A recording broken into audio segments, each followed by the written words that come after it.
Welcome to Discussions of Game of Thrones with some wonderful guests. My name's James, and y'all want to introduce yourselves? Sure. I'm LaDonna. I'm James's mother, and out of homage to Sansa, I have worn my jeweled necklace. Love that homage. LaDonna, my name, of course, is Charlie, CharlieInWesteros, and you can find my own YouTube page where I make spoiler-free reviews. Welcome to Discussions of Game of Thrones. Sorry, guys. My computer just went weird there. Sorry. Yeah, my name is CharlieInWesteros. You can find my spoiler-free reviews of Game of Thrones on my YouTube channel, youtube.com/CharlieInWesteros, because our reviews at James's channel will contain spoilers. So better move away if you don't want to have anything ruined for you from the TV show or the books. Maester Payne. I am Maester Payne. You can find my channel at Maester Payne on YouTube. All right, and like Charlie said, Go ahead, Meister. Nope, that was it. Go ahead. Like Charlie said, this is spoiler. We have read the books, and we are up to date on the TV show. In this one, we'll be talking about the 4th episode of Season 4, or Series 4, depending on if you're in the UK. Of the Game of Thrones series. So it's quite an interesting episode, and if you don't want spoilers or predictions all the way up to the 5th book of the Song of Ice and Fire series, don't watch this. All right, let's do it. Alrighty, so if I could just describe the scenes by territory, I will just do that, and I think the first scene we come across in this episode, which is entitled Oathkeeper, Season 4 of Episode 4, is across the Narrow Sea with Daenerys. Well, it actually starts off with Grey Worm and Missandei, and they're having a little discussion. If I recall, Missandei is teaching Grey Worm how to speak the common tongue, and I want to give you, LaDonna, a little shout-out. You were right. They were not siblings after all, because, of course, they're from different locations. I think Missandei was from the, what was it called? Sort of an in. Part of Saltharos. I forget the... Nath. There you go. And Grey Worm is from the Summer Islands. So, she's teaching him how to speak the common tongue. And then we have, of course, Daenerys, who instructs Grey Worm to go and help create a slave revolt in the city of Meereen. And he does that. He gives the slaves weapons. And, of course, the revolt is successful. And Daenerys enters the city triumphantly. And, of course, she makes the decision to keep her oath, the same oath she made to the slaves and to herself, I think 2 episodes ago, or actually 3 episodes ago, by having 100 and how many masters was it? 100 and 8, I think. 163 masters crucified, and pointing all the way to, I think it was the tallest pyramid of Meereen, where Daenerys, stands triumphant at the end with a nice Targaryen banner flowing behind her in the wind. And it was pretty epic stuff. So I guess I don't know who has any thoughts on that first scene. If they could go first, and I can put my input after that. My thoughts come in near the end of it, so if anybody has anything to say, go ahead. Well, Okay. Go for it, Mom. I can say one thing. So some people online were complaining because they didn't write "kill the masters" in their own language, but we have a willing suspension of disbelief, folks. I had a quick... Oh, sorry, James, did you have something to say? I said it was a good point. I had a quick thought, actually, on that scene, because we noticed that master, he is walking through the city with 2 guards, but then they kind of disappear, and the whole those slaves kind of swarm him from each side. And I kind of felt underwhelmed by that scene, because I was hoping we'd get to see a lot more of, how the whole revolt took place and what happened in the city, because it kind of got, quickly taken care of. It wasn't something that was really drawn out much, and I was a bit surprised by that, because of course the events in Meereen are largely focused on Book 5 in Game of Thrones, and of course this is only Season 4, so I was a bit caught off guard by that, I guess. I don't know what you guys thought. Yeah, Season 4. Technically we're in the 3rd book, but they're obviously pushing certain stories much further, and Dany's is one of them. Asked Yunkai, we almost got nothing. Yunkai was like, hey, we'd like to take your city. You can't do that. We're going to take your city. And then move on. It was like 2 or 3 episodes. That's true. as far as Grey Worm and Missandei talking, that is obviously intended to, in my mind, to later, which we really haven't gotten in the books. I think to me it's blatant foreshadowing for what will ultimately be the issue, which is what happens when you grant people freedom and then don't give them a head of state to follow. Because we know what happens in the books, at least, that she's taken away from the city, or taken away technically, even though it starts as a willing thing, by getting on the dragon. But when Grey Worm infiltrates the city, we don't see how he did that, but we don't need to, really. The reason it says kill the masters in English, in my opinion, that's the justification for that is that we saw Missandei teaching Grey Worm how to speak. Mm-hmm. That's the whole point of that. And Oathkeeper, to me, for Grey Worm, that's what his oath is, to kill the masters, which, even though it seems initially is a good thing, this episode is meant for us to question whether it is, obviously with the 163 people put up. I agree that it was underwhelming, but to me the underwhelmingness was solely because they wanted to push it. And we still got some beautiful scenes. The scene, my mom pointed out to me that there are some symmetries between the showing of Dany up on the Pyramid.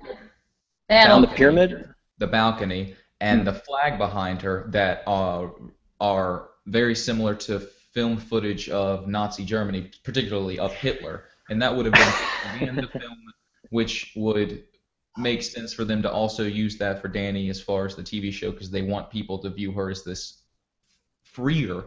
But it's blatant. Barristan Selmy says it. You got to draw the line somewhere at what's fair, what is justice, and she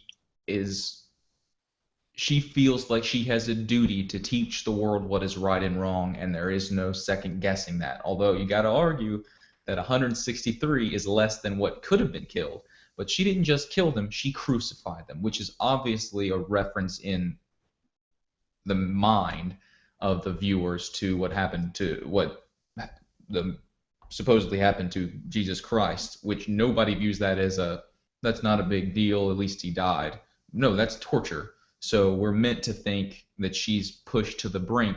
And since they're going into the 5th book, I'm almost done. Since they're going into the 5th book, the next season will be.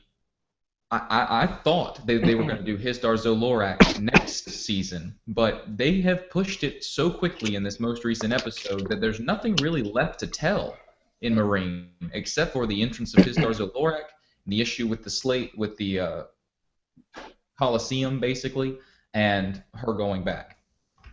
I'm not sure if her riding the dragon happens this season or not, but I don't think it does. I think it's the end of next season. I go next? Mm-hmm. Absolutely. Go ahead, LaDonna.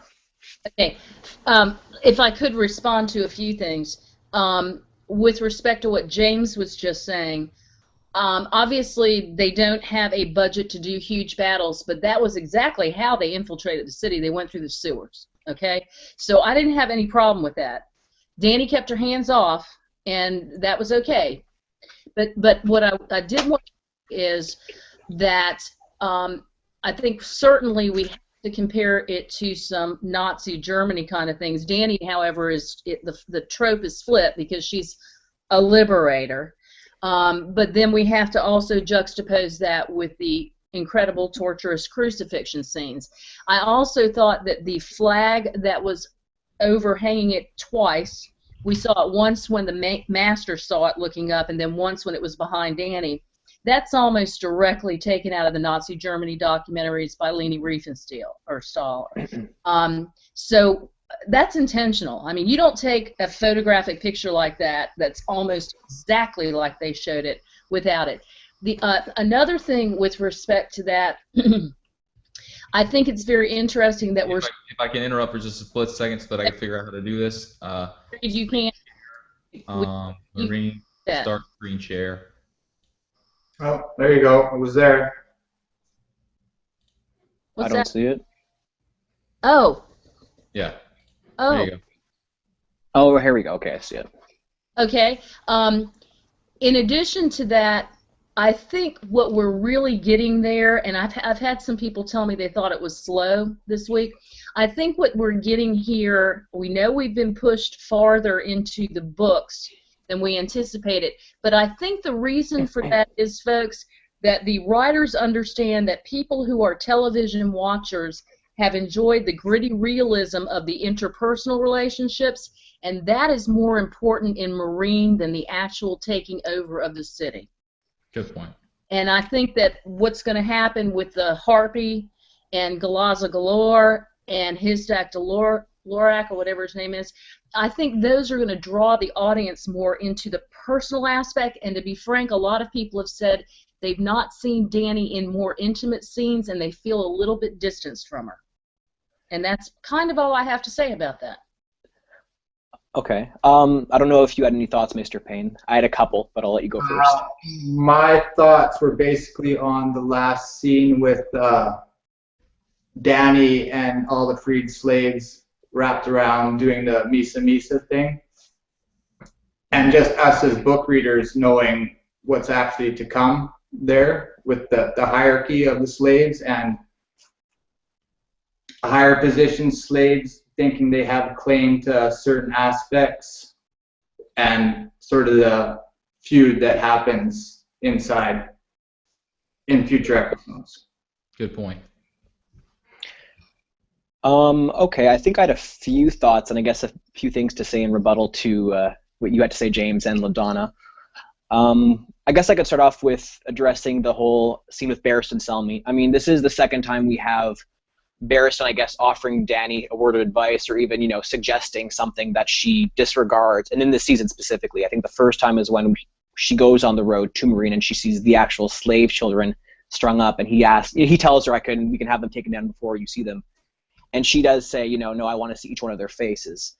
And this happens again this time when he suggests, maybe you should treat these slavers or masters with mercy as opposed to serve them on justice. And she says, no, I'm going to give them justice. I'm going to keep my word.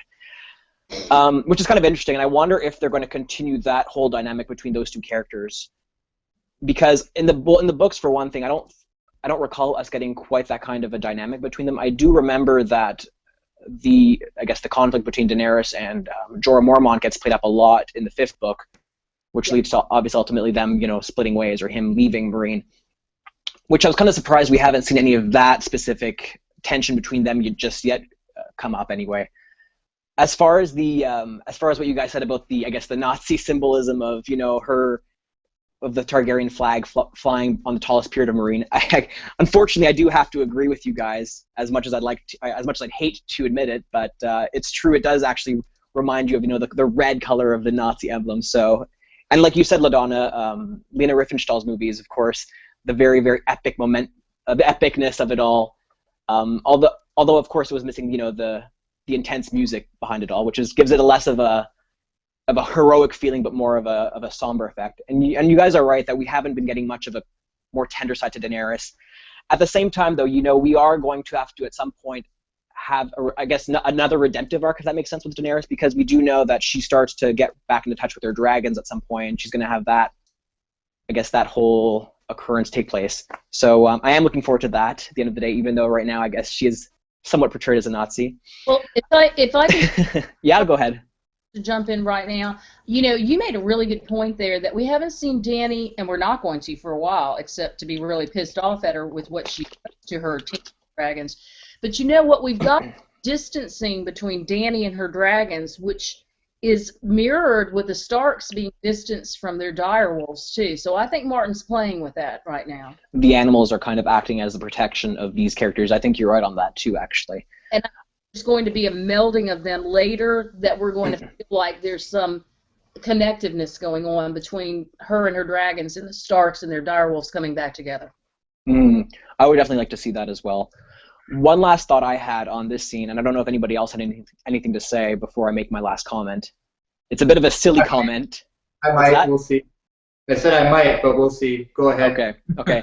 Just a very, very stupid small comment, and it kind of came up in my mind after our last week's review because we were talking about whether or not the Unsullied were, fully castrated or if they had certain bits remaining. I know this might be a really stupid question, and I have to ask it, but if the Unsullied are truly castrated, and if they're castrated as boys, of course, shouldn't their voices remain high? I know I'm kind of nitpicking with that, but I thought it was just kind of funny that they all have, or at least maybe just Grey Worm has a deeper voice, which I thought was interesting. I don't know. Well, I don't think they sound very going around talking to Danny like this. It's true, it would sound a bit strange, and I guess, it would kind of ruin the epic effect of the Unsullied. I just kind of wondered if George R. R. Martin had that thought in his own head when he created these characters. I don't know. And of course, they can't really cast a bunch of high-pitched men. It would seem a bit strange for that army, so You good make a point. point with that. Like chipmunk voices, you're saying. Basically. If they're castrated as boys, though, correct? I mean, they get Yeah, no, taken into slavery, and I don't know, just a thought. That is where the castrati come from, which are the Precisely. boys that are taught to sing in religious classes that have their testicles removed so that they can maintain the high-pitched notes later in life. wow. Yeah, But that's where the term comes from, castrati. they were Absolutely. used in Rome and the Vatican. I can add a couple of things if you don't mind. Selmy does disagree with Danny here, but he's done it before, as has Jorah. If you remember, it's they leave when she's talking about possibly trading one of her dragons. Barristan, Selmy, and Jorah are like, no. And she's like, if you ever question me again in front of anybody else, you can find somebody else to serve. I also, Jane, I think you have Wait a to. second, Mama, if I may. I'm sorry. Also, Barristan, Selmy, and Jorah are supposed to disagree with Danny, at least in private. That was kind of the point of that. Also, talking about the problems with Jorah and Danny, a lot of that stems from the fact that Barristan doesn't show up until, I guess, like right about now or soon after now. So, Right. but they have foreshadowed it because we get the scene between Jorah and Barristan where they're riding horses and they're challenging each other, and Barristan basically tells him, "I know. I mean, He you're showed up. mad, He 'cause I showed. know." He showed up when he killed the Manticore, so he's been around a while. In the The books too. yes, but is the Manicore's much later, isn't it? Yep. Well, sorry, go ahead. I'm pretty sure I may be wrong. I'll check that. About the Hitler metaphor, I need to quick look in that. About the Hitler metaphor, I'm sure a lot of the people that Hitler got on his side through propaganda and stuff like that, he convinced them that the Jews were keeping them down, that the Jews are in control of everything, and we have to oust them in order to take control. And in this case, we know the masters are in a way in control, because and if it had not been for so anytime we hear slavery, we automatically think bad, and it is. But I think there's, at least in what we get in the books later for the gladiators, that's a chosen lifestyle. I mean, those people are willing to do that, and that's the argument. If they want to do it, why not let them? And I'm not talking about slavery here. I'm talking about that. But there is a question of whether the hatred of the masters is justified. Because people who are convinced to hate somebody else, there's a great video on the Young Turks right now interviewing a guy who's researched what America did to its own soldiers during the war in Vietnam, to convince them to hate people. Also, two more things. My mom pointed this out. Danny has not killed anybody in this show by her own hands. It's the only time she's killed Khal somebody Drogo. with a dragon. Good point. Good point. That's a good point. That was a mercy killing, though. Killing nonetheless, right? It's arguable. I agree. But and one last thing, to me, they're trying to force this. What does it take to be a ruler? Obviously, Danny has got almost everything she needs. She's intelligent. She's got a king's guard, a council, a hand of the king, general of her army. She's got so many things, and she's confident, powerful, and intelligent. But she's pushing it to such an extent, and then we're going to have everything crumble for her to leave, which is obviously what's the hero's journey? It's to be alone and then to come back. And that, to me, is her arc. It's going to be, one way or another, wanting to go to Westeros, or at least going to Westeros. I don't think she's coming back to Meereen. I think we have to compare Barristan talking to her and her rejecting it to Tywin's thing with Tommen. Like, you need to listen to people who've been around a while. So Good point. look, I think we can get off the Hitler stuff. And, well, one last thing. It's no wonder that Barristan switched sides from Aerys. Yeah. Because he's telling Dany, you have to question. Punishment is an understandable thing. The retributive part of it, the retribution part of it is arguable. I mean, I would like to think that's not a beneficial part, but the punitive aspect is, in order to teach people, hopefully, to give them the knowledge before they act, that what they do will result in punishment. But punishment should also be rehabilitative. So arguably, she's kind of reached a middle ground. She kills some of them, but not all of them, to give them a message that you don't know who it will be, but there will be punishments, but the rest of you will allow to be around. And I'm not saying she's right or wrong. I don't know. I have to correct you, James. Barristan never abandoned Aerys. Ever. He fought all the way through. He was pardoned by Robert and accepted into his council. I agree. Yeah, I mean, let's not let anybody listen to this think. You're right. Maester Payne, we have not let you talk. Please run. Fun. Can we go back to the Nazi thing just for a second? I know we're trying to get off it, but can we equate Dany's speech as propaganda in Grey Worms as well? Oh, you mean from this episode or the previous episode? Well, mostly this one, but I'm struggling to think of what you mean by the previous. She means when she was outside the wall and was telling addressing just the slaves of Marine. Absolutely. That episode, for some reason, I had it in my head. It was this one. I do not bring you commands. I bring you a choice. I'm done. Yeah. Hold on. Was it propaganda or was it inspiration? That's the thing, right? Is that debatable? Is that arguable?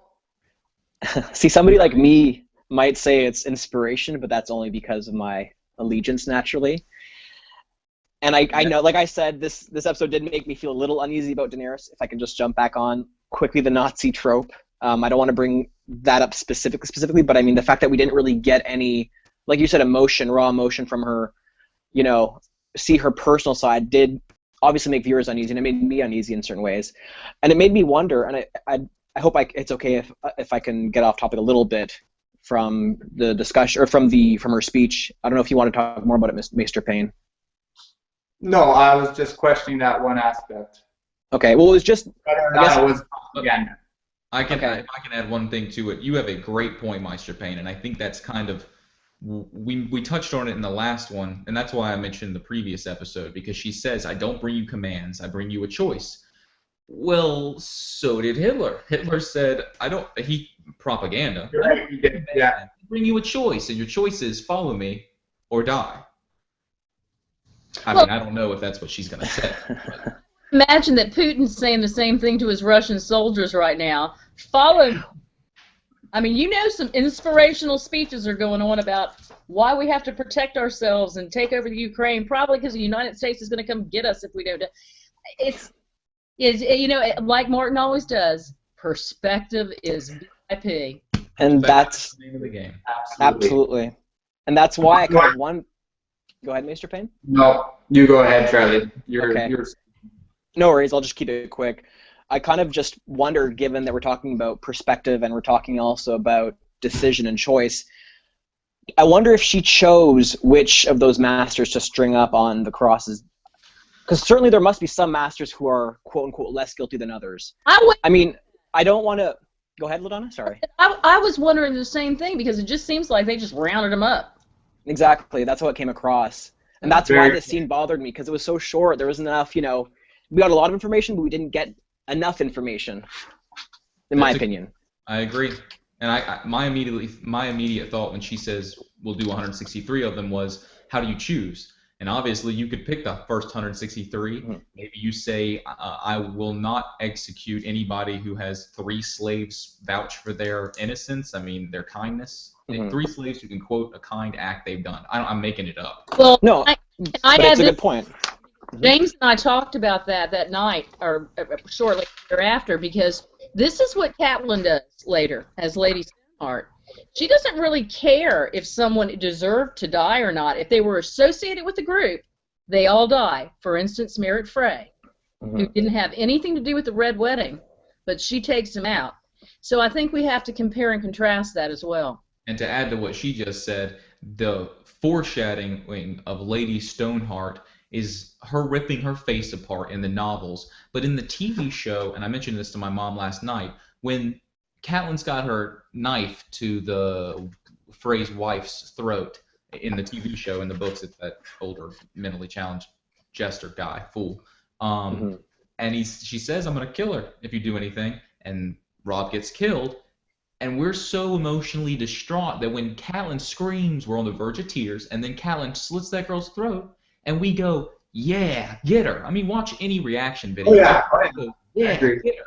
That girl is completely innocent, and Catelyn gets nothing out of her death, but she made an oath, which sort of justifies it to us, but that is foreshadowing of Lady Stoneheart. She does not care whether you're guilty. You're guilty by association, and to put a completely crazy prediction out there, I don't think Brienne of Tarth is going to rescue Sansa before Sansa ends up back around Catelyn, and I think she will be the only Star Child of Ned who meets Catelyn, only child of Catelyn that sees her again.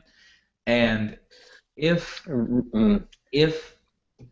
Catelyn were to find out about Sansa being the one who confessed and basically begged her father to confess and sent the letter to Robb to confess, that it may be that Brienne has to save Sansa from Catelyn. I think that's what's going to happen. That's very good. That's strong. I like that. I like that a lot better than my thought. I always thought it would be Arya the one to end Catelyn's life, since of course we know Arya is going to become a sort of assassin, and with Catelyn killing off so many significant characters, or at least significant people in Westeros, so that would have been somewhat poetic justice in that sense. Maybe not justice, but you know. Sorry. I think they look alike. She's the one who really betrayed Ned, even though Catelyn knew in her living life. She even says Cersei's the one who wrote that letter, but it's Sansa, of course. But in her single-mindedness, it doesn't matter. I think she's got a vendetta against her daughter. Mm-hmm. That would be an interesting twist of fate. I definitely agree with you. If I can add one tiny little thing to that, and I know we're way off topic. Yeah, but I was going to say that. Go ahead. It is kind of in this episode, and we'll get to it in a minute, I'm sure. But to add one last thing to that, the reason Brienne and Jaime have such an important relationship is because Brienne teaches Jaime the importance of keeping your oaths, and Jaime is teaching Bran the importance of questioning your oaths for when that one opportunity comes up that you should break it, because that's the tough scene. You broke your oath. I did break my oath, but I saved 1 million people from a guy who was burning innocents alive. Good point. So, should we move on? Any other thoughts on the Daenerys scene? Nope. Alrighty. So, sorry. What about significance of kill the masters? If there's ever a point where Dany is the only quote unquote master. I'll be bringing up that. Sorry, I'll James. Be bringing up that quote at the end of this video. Okay. LaDonna, you had a thought? I thought the same thing as Maester Payne. See, my thought on that was kind of a prediction or a premonition of things to come when the Sons of the Harpy start killing off the slaves. That's why I thought that scene was very, very significant. I don't know. Just my thought on that. So, if we can move it along, I guess we can then talk about the events at sea, i.e. with Sansa and Littlefinger. I know this isn't the next scene that takes place, but I figure it's the shortest quote-unquote locational scene outside of King's Landing. So if we could just discuss that, we have, Sansa on a ship with Lord Peter Baelish, and he tells her they're going to the Eyrie to be with her aunt Lysa Tully, who he is marrying. Very, very short but creepy scene. It was interesting for me because we kind of have hints at Sansa starting to become a little bit clever, I guess. She's starting to question things, which was very interesting.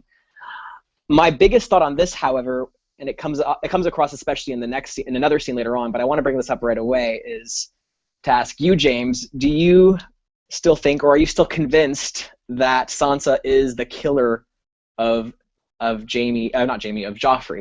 Here's my question for everybody else, okay? Okay. It is apparent in this episode that they say it's Olenna, and it's apparent in this episode that they say it's Littlefinger. The issue is they don't actually say it was Olenna, and they don't actually say it was Littlefinger. Now, why would they leave out that tiny little twinge? They go so far with Olenna as her to say, "Do you think I'd leave you to marry that beast?" Well, you did, because she did marry him. If you were involved, you killed him. You killed him after they were married, and she never actually says that she did it, because after that she's like, you don't need to know these things. But we're talking about the Littlefinger thing. What were we gonna say, Charlie? Right. Well, I have a rebuttal of that actually, but I can bring it up. I'll bring it up after. All right. Let me do the Littlefinger thing. We'll focus on the Littlefinger scene first. To me, Littlefinger, and this is there's an issue with this that I'll get at in a minute as far as continuity. In my opinion, Littlefinger introduced a poison to that scenery, and had certain people that he had notified about it. At least Olenna, if not more people. And I don't think he did more people. But I think Olenna's intended target was Tyrion, because Tyrion frees up. If killing Tyrion frees up Sansa to marry Loras in the TV show and Loras' brother in the books. And either when she went to get the jewel, it was not there, or she dropped it at some point. And when Joffrey ended up dead, she's using it to her advantage. Alternatively, she ended up taking advantage of it. And another question I have to ask is, we presume that the connection between Olenna and Marjorie is such that, of course, they're on each other's side. They're grandmother and granddaughter. But Olenna's not doing this just to cement her family. I think that's part of it. But when she tells Marjorie, "Of course I'd save you from that monster," a part of me goes, you might lie to Marjorie to keep her to follow what you're telling her to do, for your own benefit and for Marjorie's. As far as Littlefinger goes, in that scene, he lies and lies and lies, and Sansa catches him 4 times. She keeps catching him in slight little bits, and then ultimately goes, "I don't believe you." And you can watch Littlefinger's face break apart, because he's basically thinking, is she smarter? What can I tell her to confuse her? And we get the line in the book that she doesn't question being questioned by Sansa. In the books, he says, always do what they don't expect. That way, when you don't have a motive. And he says that in the books. Yeah. In the TV show, he says it, and she goes, bullshit. Well, been a whole lot of. And last tiny little bit.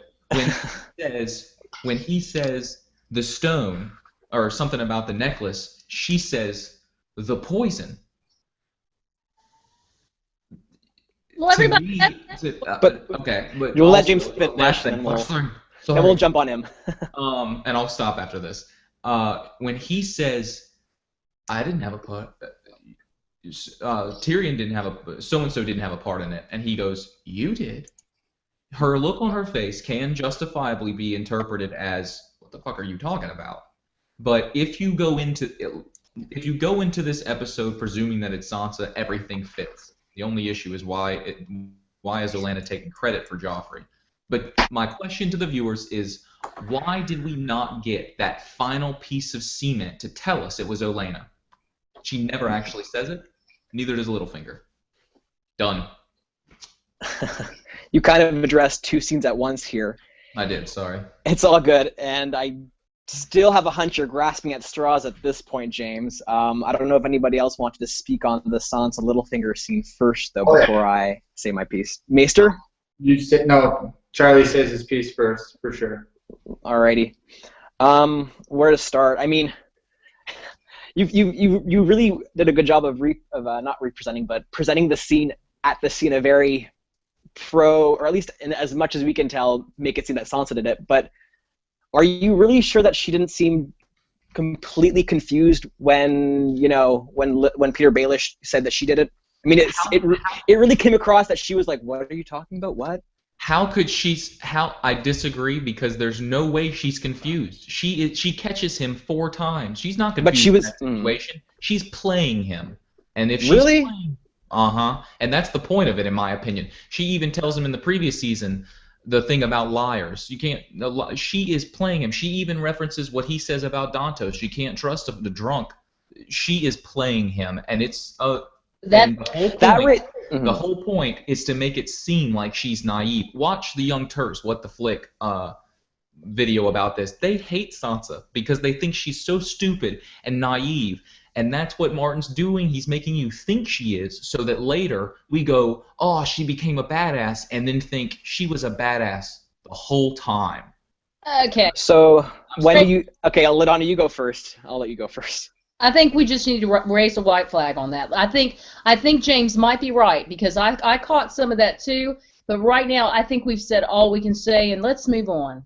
Good idea. 1 second. Well, Maester Payne, I want to hear from you. I would just like to say I want James's theory to be true, but I agree with Charlie on this. I thought it was. Yeah.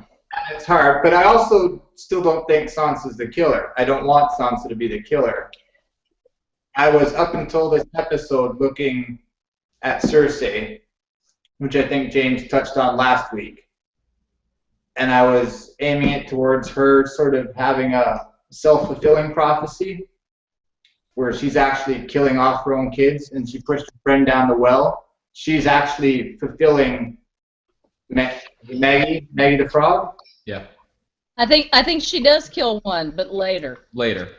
I know that. And I was going for the whole thing. Yeah. She's actually doing it step by step, and this shattered it for me. So I hope James is correct, but I tend to lean towards Charlie on this one. Yeah. See, my whole thing. Go ahead. Even Tyrion said she's not a killer yet.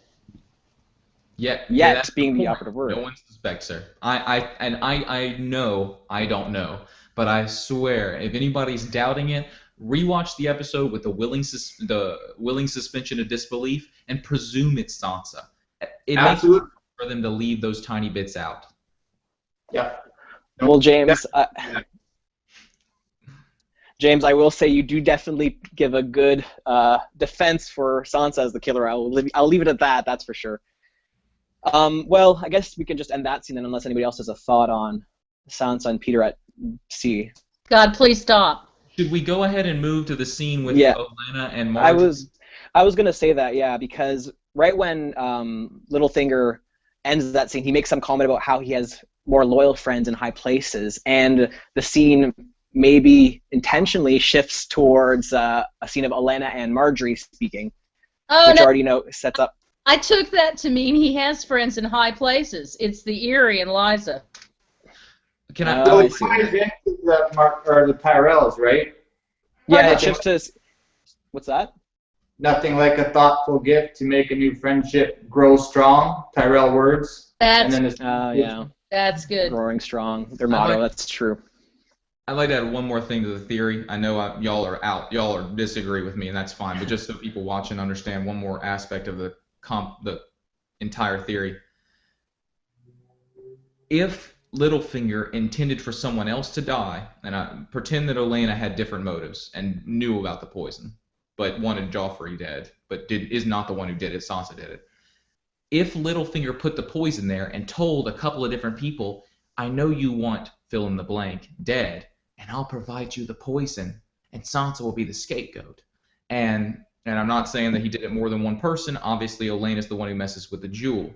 But what he says to Sansa about having new friends, it implies to the viewer that it's talking about his friends before the wedding, which are why he put the jewel in there.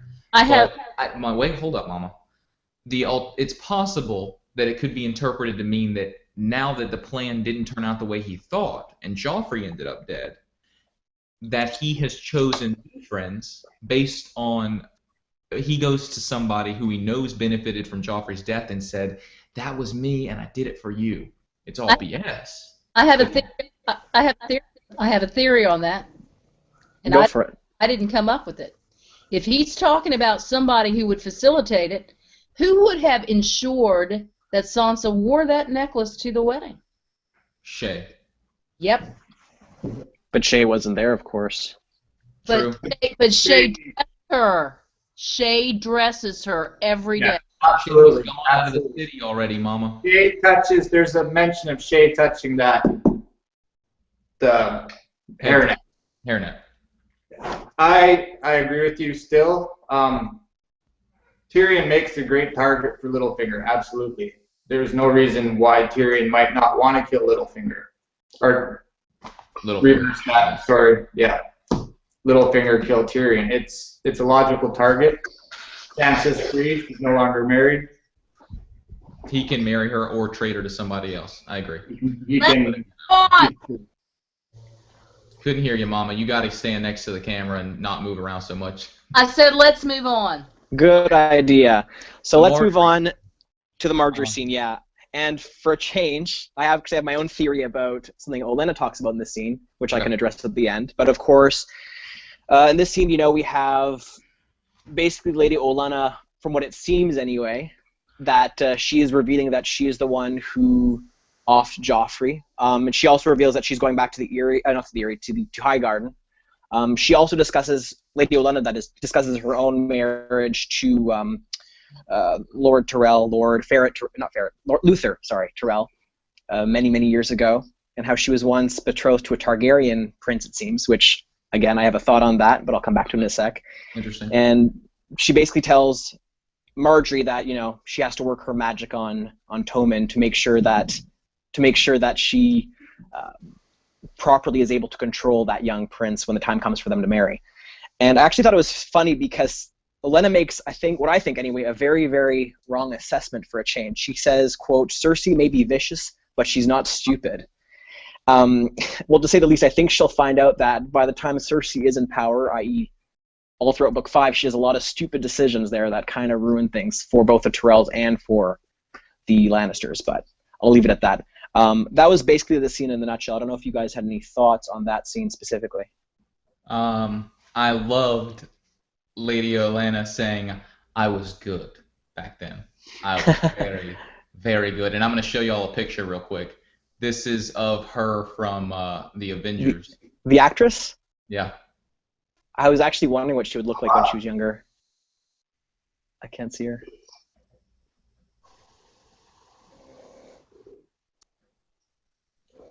Can you guys see the picture? The flash. You should be able to see it now. No? Now I see it. Oh, wow. Okay. She wasn't lying. Python she had wrapped around her? What's that? Is that a python she had wrapped around her arm? Yeah. Oh, there you go. She's gorgeous. Hey, not only that, you guys, but in that one first picture, she had a spike collar on, which was a cool necklace. But I want to say one thing, and I want to say this to my mother. My mother loved the Avengers, and she thought Diana Rigg was the shiznit. And my mom was a buxom brunette, so I would imagine she kind of had a feeling of a kinship with her. Diana Rigg's not very busty, but I agree. Did you guys have any thoughts on the scene, or should I just throw my theory out there about Olenna? I just want to talk about the scene that follows it. I love the scene because it shows the way in which they are manipulating the scene. I love the idea of finally seeing them talking to each other, which we really only got in the last episode. Because it's usually we see Olenna and Marjorie talking with somebody else involved, and other than the scene we got with the one where Olenna calls Marjorie out on talking about Joffrey with the necklace of dead pheasants or whatever it is, other than that scene, we really haven't got to see Olenna and Marjorie talking up close and personal about what goes on. And Charlie, if I can say this before you go into your theory, the one I got out of that was that Marjorie is a pawn, and I think she's going to figure. I can agree with you on that. I definitely can. It's weird because I kind of see a bit of a parallel between Marjorie and her grandmother, Lady Olenna, up till now, almost with Sansa and Littlefinger in a strange way. And I know they're very, different relationships with each character, but we have, of course, like you mentioned in the last review, with Peter Baelish playing off himself as Sansa's father. And throughout their whole, I guess, time together, he's more or less, quote-unquote, training her in the ways of intrigue and all that, with Olenna, it's almost the same thing with her daughter, or her granddaughter in this scene, which I find is a bit of an interesting parallel, although it's happening at different times, naturally. I'd like to add one more thing to it. What's interesting to me is Lady Olenna could have married a Targaryen. Yes. Was the kingly lineage, but she was not a Tyrell at the time. So, first of all, the motives we're seeing of Tyrells are not the Tyrell motives. It's Lady Olenna's family motives that she's passed on to Marjorie, arguably. And that's, isn't it? And Olenna passed up a Targaryen to marry the guy she married, who she, in the previous episode, talked about, and I saw laying there. Exactly, and that actually brings me to my personal theory on Lady Olenna. Yeah. Well, I guess I could just start off by the way she described this Targaryen prince she was supposed to marry. And it was weird because she didn't describe him as unattractive or ugly or, mentally ill. She describes him as being a twitchy little ferret face who had ludicrous silver hair, and she knew he wouldn't do. It seems so strange. He wasn't this guy, he wasn't mentally ill, this random Targaryen. He had no physical issues. He seemed like all in all a fine guy from her very brief description, just that she didn't seem to like him. Now here's a thought. About the same time that Lady Olenna was young, we have another well-known Targaryen, Duncan the Small. Now Duncan the Small, it was said before he was betrothed to Jenny of Oldstones, who was a love match. They were in love. They were not an arranged marriage. He was betrothed to another person.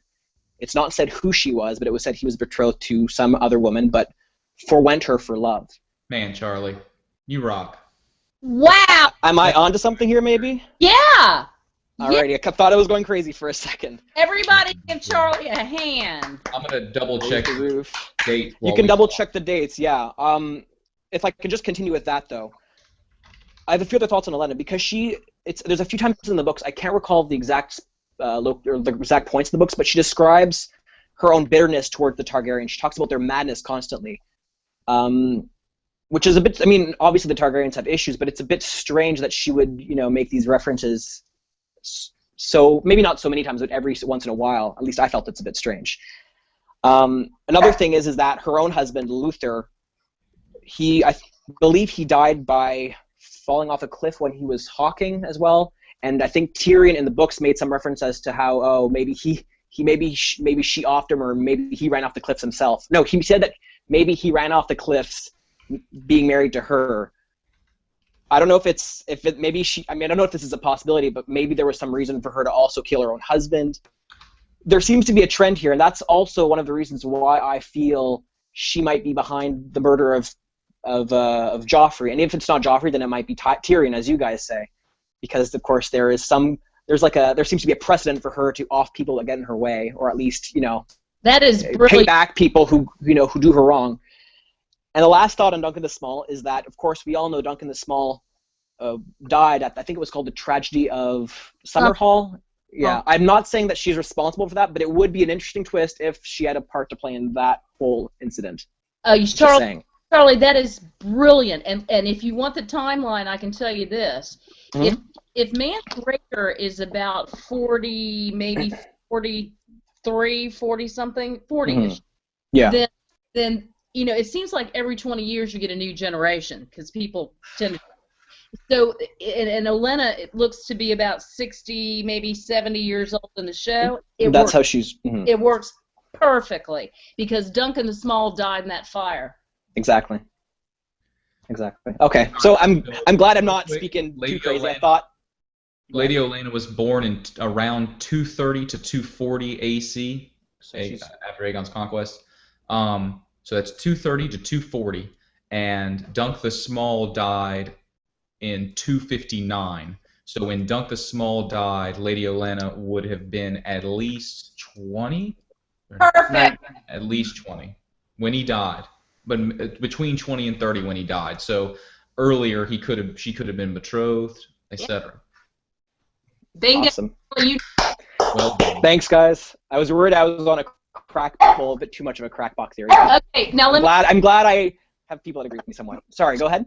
Sorry, my dog's barking. Let me say this: is she not from House Redwine? She's Yes. red wine. Yes, that's right. I think Were there's the red wines? yeah, Yeah. and Mhm. Moraine Waters somehow deal isn't he a bastard of the red wine family, and he's taken the ship from King's Landing and disappeared with them at the end of book 5. Sorry, what happened? Yeah. I didn't catch that. Okay, Benny, stop barking. Oraine Waters, in the 5th book, it is said, when Cersei investigates it, where's our fleet, blah, blah, blah. Oraine Waters has taken King's Landing's fleet, if I remember correctly, Yes. and I think he is a bastard of the red wine family. So that goes to the Tyrells trying to get in and really ruling. He's House Valerian. Or no, sorry, he's House Red Wine. I mean, he's a bastard of a that. bastard. His allegiance is to House Valerian. Okay. Well, we'll see. We'll see. He's a bastard member of House Valerian, but he may be a bastard because he married. I mean, because his mother or father was of the red wines. Yeah. Well, so far we have a strong connection between bastards and the houses they were born into anyway. There seems to be at least a sense of loyalty there. So I wouldn't be surprised if what LaDonna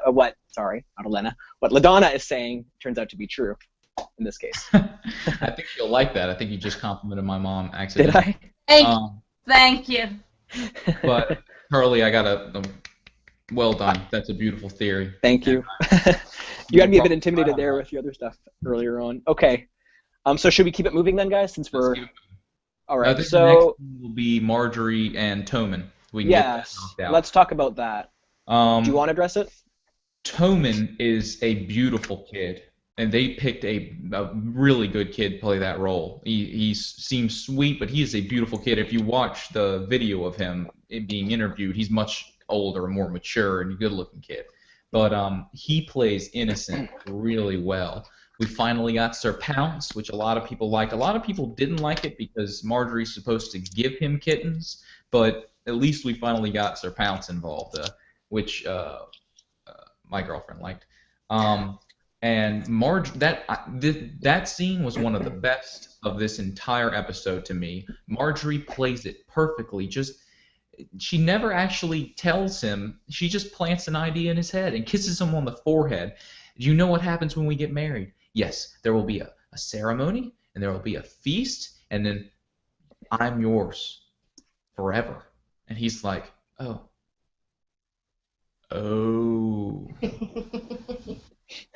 Very nice.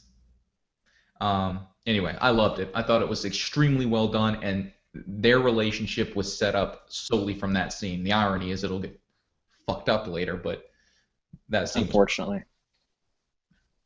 Yeah, I thought it was a cute scene too. I especially love the fact that they kept Sir Pounce because I was worried they would cut Sir Pounce and the other cats. I'm assuming will come along eventually from the TV show. So definitely like that little scene there. And isn't I like how quickly Marjorie acquiesces from the shock of Elena's admission, and then her next scene, she's already pouncing on the situation. Beautiful image. I got that from Constantino Liturgis. I would watch that too. We love them. If I can say one thing, and it's a little bit crude, but he may not have had one pussy in the bed, but he had another. Snap, snap. Was there any hidden message you guys thought from this scene? Is there anything special you guys want to talk about between Marjorie and Tommen? I think. I did. Go ahead, Maester Payne. I did. It's our secret. What that made me think of was Rhaegar and Lyanna. Oh, the Rhaegar plus Lyanna equals.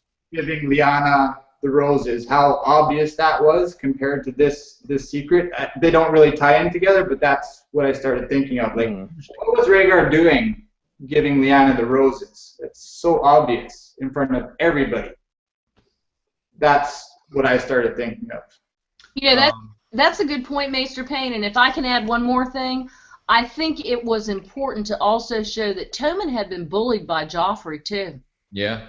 Yes. In his cat and feed it to him, and then he looks up at that boar with a crossbow through its eyes. I mean, everybody has been victimized by that child. And that makes us re-question the sinfulness of incest, because we see Joffrey, and knowing that he is the product at the end of the first book, the product of Jaime and Cersei, we go, well, of course he's going to be an asshole. He's going to have some kind of mental problem because it's incest. And Tommen's not. I mean, the conversation that we get from Marjorie with Tommen and the conversation with Tywin with Tommen, I can't help but feel like this, everything we know out the window, this could work. Tywin will lead a efficient kingdom and teach Tommen how to do it, and Marjorie will get Tommen to act the right way around the people and the aristocracy, and teach him how to do that. And he is open to learning. You know, James, that's a good point. It is. And also Tywin's connection with Tommen was diminished, so he didn't kind of get Tywin's harshness early on. Another point is, and I think this is important and goes to the end game with Tommen and Cersei, the fact that Joffrey bullied Tommen shows me, and I'm a mother, you have to step in between your children and stop that, because it happens in every family, and she didn't do it. So she didn't protect. Well, it's the last part. She didn't protect what? She didn't Tommen. protect Tommen, and I don't think she has as strong of feelings towards him as she had with Joffrey. She put all her eggs in the Joffrey basket. I agree. Mm-hmm. But don't you think it also kind of speaks to her own behavior as a bully in a way as well? Because she is going to obviously start taking over a stronger role in Tommen's life now, but even the way she interacts with him versus her other son is very... Maybe I'm going somewhere, completely in the wrong direction with this, but it does... I wouldn't say it's bullying because she is very protective of him, but I mean, it's to the point where it is a little, abusive in a way, maybe. I don't know. And not in like the complete opposite way that you would typically think anyway. I don't know if that makes sense. Yeah, well, Marjorie or Cersei and Tommen? Cersei, not Marjorie. Well, Marjorie is too, in a little bit, because even though I saw that scene as being, this could work. If Marjorie ended up with him, she would never want to kill him. He would be manipulatable, but she could grow to love him. But the part that made me back off of that a little bit and think, well, she's also manipulating him, obviously, but it could be detrimental to him, is that the secret part. Tell me a secret. Yeah. That part made me think, she's gonna be manipulating him in such a way that even if she did fall in love with him, her first allegiance is with her house, and I think that's always where she's going to go back to. And until she figures out that she's been a pawn, and that may be part of her arc. That's a good point. That would be interesting. At the same time, if I can go back to Lady Olenna briefly, if we're trying to create the image that Marjorie's like her grandmother, Lady Olenna seems completely devoted to House Tyrell in the end, even though she herself was not originally Tyrell. Could it not be said that by some point Marjorie herself will also become devoted to House, I guess, Baratheon, Lannister, whatever? That's whatever Tommen's supposed to be. Or do you think that she'll still stick to the Tyrell side of things after they're married? The only way I see Marjorie ever supporting the Lannisters is if all the Lannisters but her husband is dead. I agree. Fair enough. And she good has point. a child in her. You kind of get that with Catelyn too, thinking to herself, like, maybe she's finally becoming a Stark, like she's never really there before. I think Marjorie would be a harder sell going Lannister. And Catelyn's old and still says, Ned, I never felt welcome here. Are you kidding? You have 5 northern children. Yeah, you have a point. Good point. I just want to say real quick that I think, I'm not saying we should go there next, but the first scene, I'm pretty sure, was Jaime talking to Cersei. The first scene of this season was Jaime fighting with Bronn. They were sword training. Okay, all right. We can go there next, though, if you like. Wherever you want to go. All right. Well, before we do that, last quick thought is I do think that they're creating Tommen to be a much more likable character than he seems to be in the books because, of course, they want to build him up before he gets inevitably killed off, which is what I think is going to happen to him. And, I think you guys agree with me on that, so we can move it on from there. So let's talk about then the Jaime and Bronn scene, which is actually the second scene of the episode, right after the events across the sea. We have Bronn still training Jaime. Bronn still playing dirty. Yeah. And Jaime kind of reproaches him for that, which is a little bit funny. But we also get Bronn speaking very frank to Jaime, which is a little surprising because they discuss Tyrion his state of affairs and whether or not Jaime's going to go visit him. So very short scene, but it's still a sweet scene at the end of the day, and it still does show that Jaime has some allegiance or thoughts for Tyrion. Go ahead, James. And I got two things I think I'd like to add to that. Number one, at first I was disappointed that we needed somebody to tell Jaime to go see Tyrion, but after thinking about it for a little bit, it made sense. It will make sense in retrospect, because when Jaime goes and lets Tyrion go and tells him the truth, the way we've been set up is that Jaime can't. The rape scene in the last episode, which, by the way, David Benioff and DB Wise, there was a statement, apparently, according to my mom, that was just, we didn't intend it to be a rape. So just think of that. Well, I think the point of that is to show that Jaime cannot control his emotions around Cersei, and he's kind of scared of her in a certain way. He is her queen. Whether she's actually queen or not, he is her queen, and he cannot help but be emotionally destabilized by whatever she tells him to do. And in doing that with Bronn telling Jaime, have you gone to see him? That makes it... Initially, I was like, but Jaime, he's going to go see Tyrion. I mean, he would do it. In retrospect, I think that makes more sense for them to do it the way they're doing it, so that later we think it's Jaime's choice. Jaime has made a life choice in letting Tyrion go. All right, here's the other thing I'd like to add. We see Bronn tell Jaime that, and we think, yeah, Bronn, yeah, you're the man. You're watching out for Tyrion, even though he may die in the next 2 days, fortnight, whatever it is. And that's the inkling we're supposed to get. It is possible that Bronn is actually sold to the highest bidder. And I think it's possible that he loves Tyrion, like Shay did. Not like Shay did, but in a strong love sort of way. But that...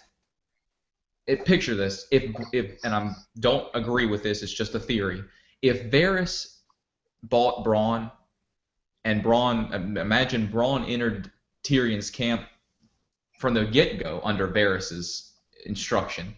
Imagine Varys wants Tyrion out, because Varys wants Tyrion to go up to Tywin's chamber, because Varys wants Tyrion to kill Tywin. And it's possible that he even created the situation where Shay would be in the bed. So if Bronn was in Varys's pocket, it would make sense for Bronn to tell Jaime, you need to go see your brother.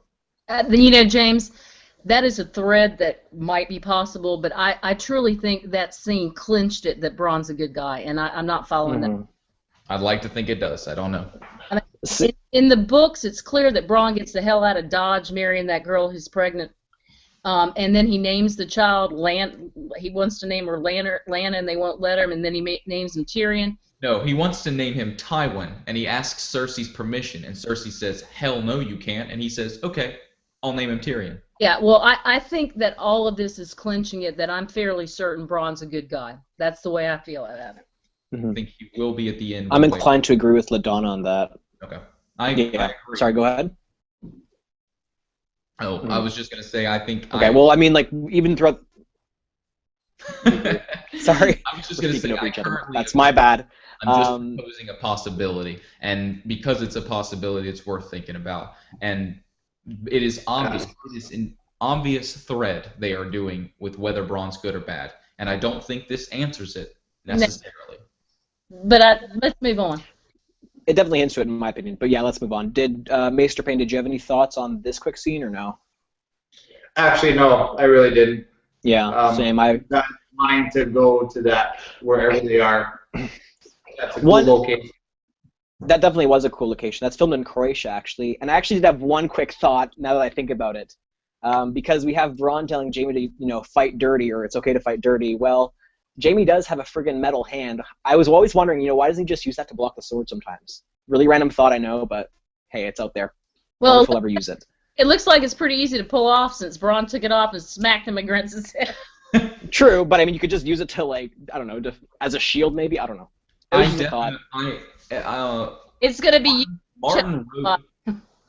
Martin wrote for comic books, and it is apparent that a lot of these characters are based on comic book characters. Arya being Batman and Bran being part Professor X, part Superman.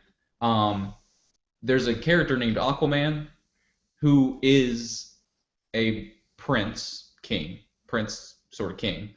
And in most recent times, and I think they changed it recently, but in around the time Martin was writing, he had his hand cut off, and it was replaced with a spear and then a hook, and then it ultimately became this ever-changing thing. But that is definitely something I think Martin might be playing on. That a golden hand, who made that golden hand for him? Cersei, because she wanted him to appear normal. Well, that's actually a detriment because he needs a shield and he can't hold it if he's got this gold thing in his hand. You could at least put like a blade on it or something useful, a hook, something. I can add this. That is a great point, and thank you for saying it, because I think that shows that their relationship is not real. It's based on illusion and appearance, whereas the relationship between Brienne and Jaime is that when there were tears in both of their eyes. It was like, oh my God, this is so genuine. Brienne could not even Hold on, Maester, go ahead. What were you saying? Just Brienne, the pain on Brienne's face when she was leaving was very... Well, let's actually just talk about that scene, because those two scenes are the ones that are next. Let's talk about Jaime giving the sword, the Valyrian sword, and the armor to Brienne, and then their farewell scene. Because I tend to agree with LaDonna on that one. It did seem very, very romantic. If I can, but James, go ahead. That scene requires a discussion, or at least partly before it's discussed, of two scenes. Number one, the scene where Cersei and Jaime are talking, and Cersei challenges Jaime and basically says, "If I told you to go kill Sansa, would you do it?" And Jaime's forced to question it, but what we get from that scene is a stalemate, because she realizes she can only control Jaime up to a certain extent, and because of that, she pushes him away from her. She pushes him away from her just enough so that she thinks she can keep him wanting more, which we get in the first season where he's trying to like flirt with her and like kiss on her in the first season, and she's like, no. It might be second season, but she's like getting him off so that he will do things. No, don't worry about it. It'll be fine. She's manipulating him. She pushes him away, and he kind of accepts it. And then we get him going to Tyrion. And Tyrion, and if we can talk about this scene, I know it's a rather important scene, but Tyrion goes, "You haven't seen me in a really long time. Why didn't you come down here?" And he said, I can't remember what he says, but the point is, it's complicated. And Tyrion's response could be taken as, "Oh, come the fuck on. Cersei's manipulating you." Well, but I think, Mama, hold up. I think that it's definitely intended to be Tyrion going, "I think you're wrong in your decision making because of what you just said, but I completely understand why you feel that way. You've been that way your whole life. It's complicated. I know. I understand, Jaime, but you gotta rethink this situation." And then we get him deciding, you know what? I'm gonna give away my Valyrian sword. I'm gonna give her a suit of armor, and I'm gonna tell her, go save Sansa. Those steps are required in this episode. Yeah, and the fact that he gives her Oathkeeper, people are saying, well, God, the Lannisters always wanted a Valyrian sword. Jaime knows now, and it's really interesting. Jaime is almost as conflicted a figure as Sandor Clegane is, because Jaime has said, I'm always conflicted with my vows, but the fact that he gives Oathkeeper to Brienne is important because it is Ned Stark's sword, and she is going to use it to save Sansa, and I am afraid that Brienne is going to have to cut Catelyn's head off with it. Ooh. And it's Oathkeeper, and the other one's Widow's Wail. There's a little bit of irony there. All right, Charlie, you wanted to delve into that particular scene with Brienne and Jaime. I want to hear it. Well, actually, since you brought up these other scenes, because we should have talked about them first, the one with Jaime and Tyrion and the one with Jaime and Cersei. I didn't really have any thoughts on those scenes per se myself. I don't know if Maester Payne did, or LaDonna, you had anything to add to those two scenes? I'm sorry, which two scenes? The scenes with Jaime and Cersei, and the scene when Jaime and Tyrion speak in the prison. Okay, well, the scene between Jaime and Cersei, my take on it was Jaime is doing again what he always has to do. Where does my allegiance lie? Does it lie with my family and a twisted relationship with my sister, or does it lie with a family that I feel had some great values and that Brienne is trying to uphold? And he couldn't answer the question with Cersei. And this is what Jaime is set up with. We see the balance. He is mentally, in his mind, trying to balance it, and that is cognitive dissonance. You can't answer it. You just have to make one choice or the other. It's what he did with Aerys. Oh my God, what do I do? What do I do? You just have to do a gut reaction to what you think is right, and that's what he did with Brienne and that sword. I think it is very interesting that they named this episode Oathkeeper, not just because of the sword, but because of all the oaths that come up, not even just with Jaime, but with other characters as well. But I will agree with you that Jaime definitely is the one character who seems to make the most, not contradictory decisions, but decisions in which he seems to have two oaths that he's made that do not intersect, unfortunately. And this, of course, comes with his defense of Tyrion versus his, personal love or protection of Cersei. So it is him, in effect, trying to decide which oath do I maintain and which oath do I break, just like you say. If I can add one more thing, and please don't anybody go into it right now. Okay, we won't talk about it right now, but I'll hear what you have to say. So sweet, Charlie. Everybody going off on a tangent till the end, but while you keep saying Oathkeeper, the person we saw at the end is keeping an oath as well. Absolutely, but we won't get on that now, but I agree with you. Maester, yeah, go ahead. No, go ahead. I didn't have much for those scenes, honestly. Yeah, I think we were all kind of focused on the ending bits. I'm not gonna lie. No kidding. The scenes north were. Go ahead, James. I can add one thing to Tyrion and Jaime talking.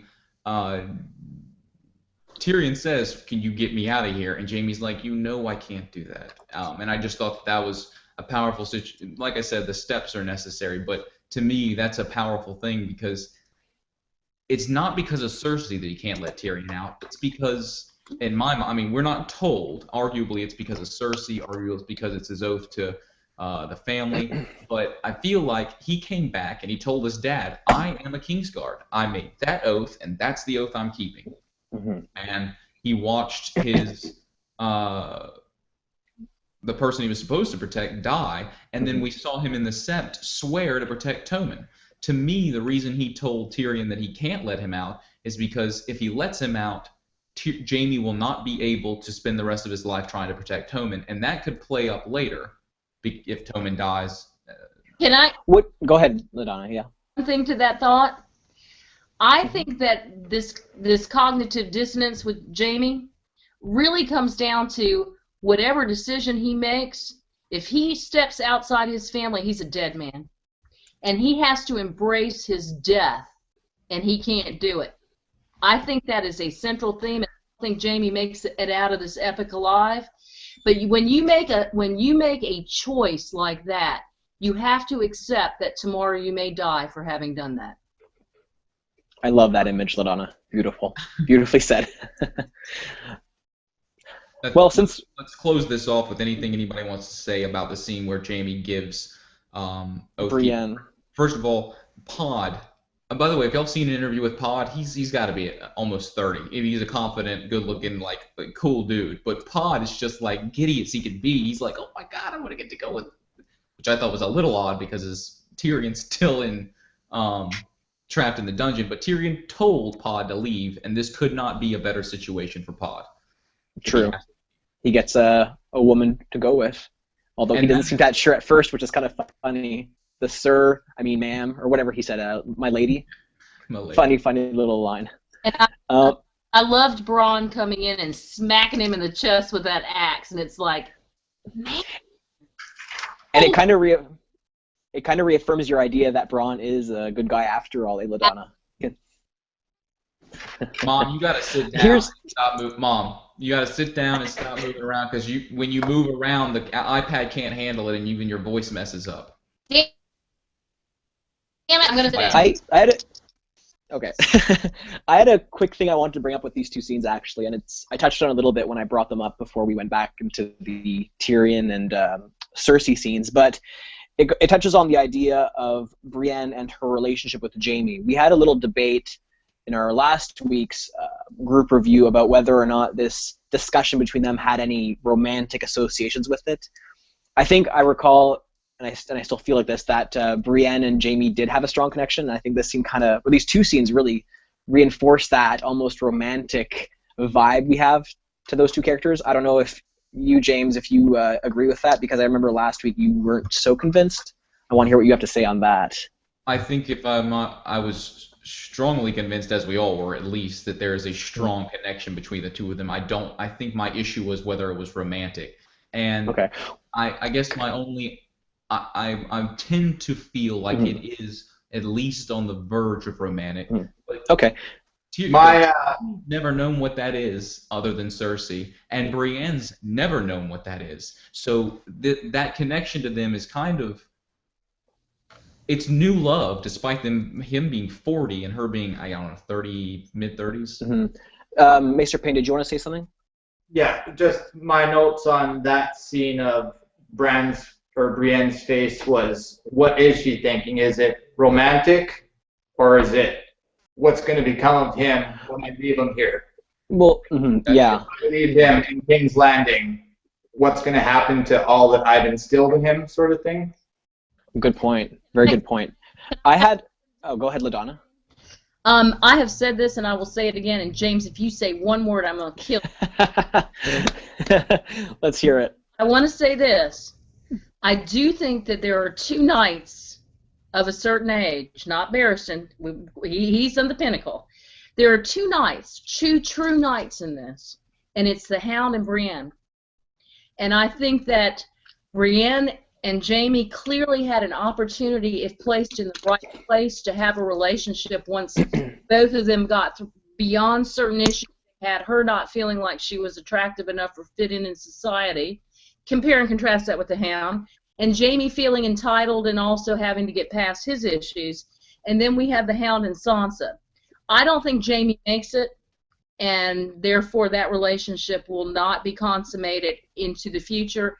But I think the Dream of Spring, I think the Hound and Sansa are going to make it, but I think it's extremely complicated, and I'm going to leave that to the end of this because I have done a lot of research on some mythology, and I'm just going to shut up now. Alrighty.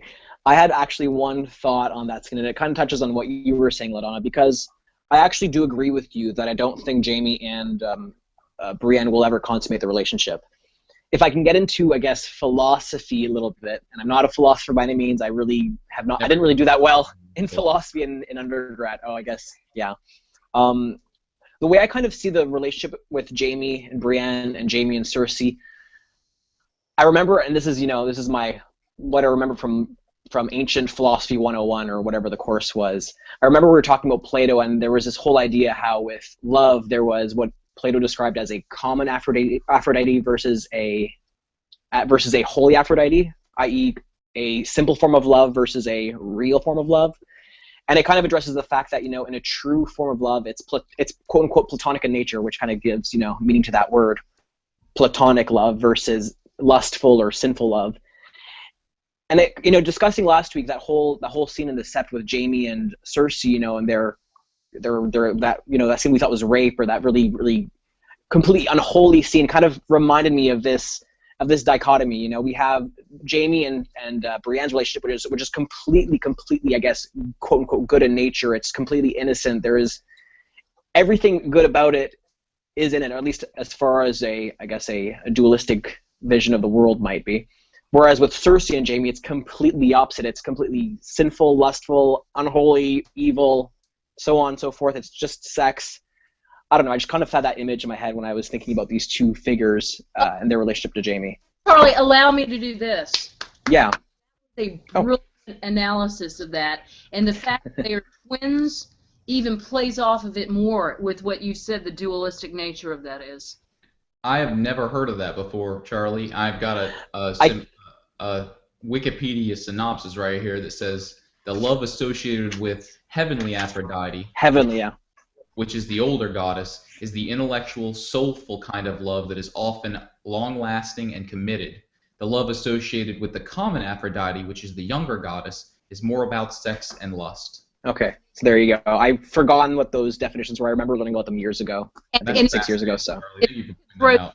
on top of it, they twisted the ages because Cersei's older. at this point, yeah. But then they also have made Sansa look like she is the Virgin Mary and all that blue caping and all that hooding. And I'm telling you, this is there for a reason. That's a good point. Very good Sansa's point, the Virgin. actually. That's very symbolic. Yeah, for sure. Well, Talk about that at the end. yeah, that's a good idea. I have a few. Well, I don't think that's I'll what save we it for another discussed time, at the but- end. I have a feeling. wait, I know no, you're right. That is what we discussed. Yeah. Well, actually, a quick thought on that image, LaDonna, because we know that there's this. I mean, I don't want to go too off topic here, but there's this whole discussion of the prince that was promised, the Azor Ahai figure, and I know this probably isn't the case, and this is just a thought that's come to me on the top of my head right now. But I mean, if we have this image of Sansa as this Mother Mary type figure, I mean, what if she were to marry some other figure who was, of Targaryen blood, and they end up having, the prince that was promised, i.e. Jesus, since, she seems to represent that Mother Mary figure. I don't know. Just a quick thought I had. Obviously, it's not really spoiled by any canon thing. Yep. I've got a different mythology to talk to you all about at the end that's Okay. go on that line, but I respect your opinion. Okay. No, it wasn't even something I really believe in. I just kind of thought of that when you mentioned the Mother of God image with Sansa, i.e., Virgin Mary. I think that we have to contrast that with the Pietà image we noted with Cersei holding her child dying later. Right. And leave it alone right now. We'll talk about it later. Good call. Good call. So, I guess.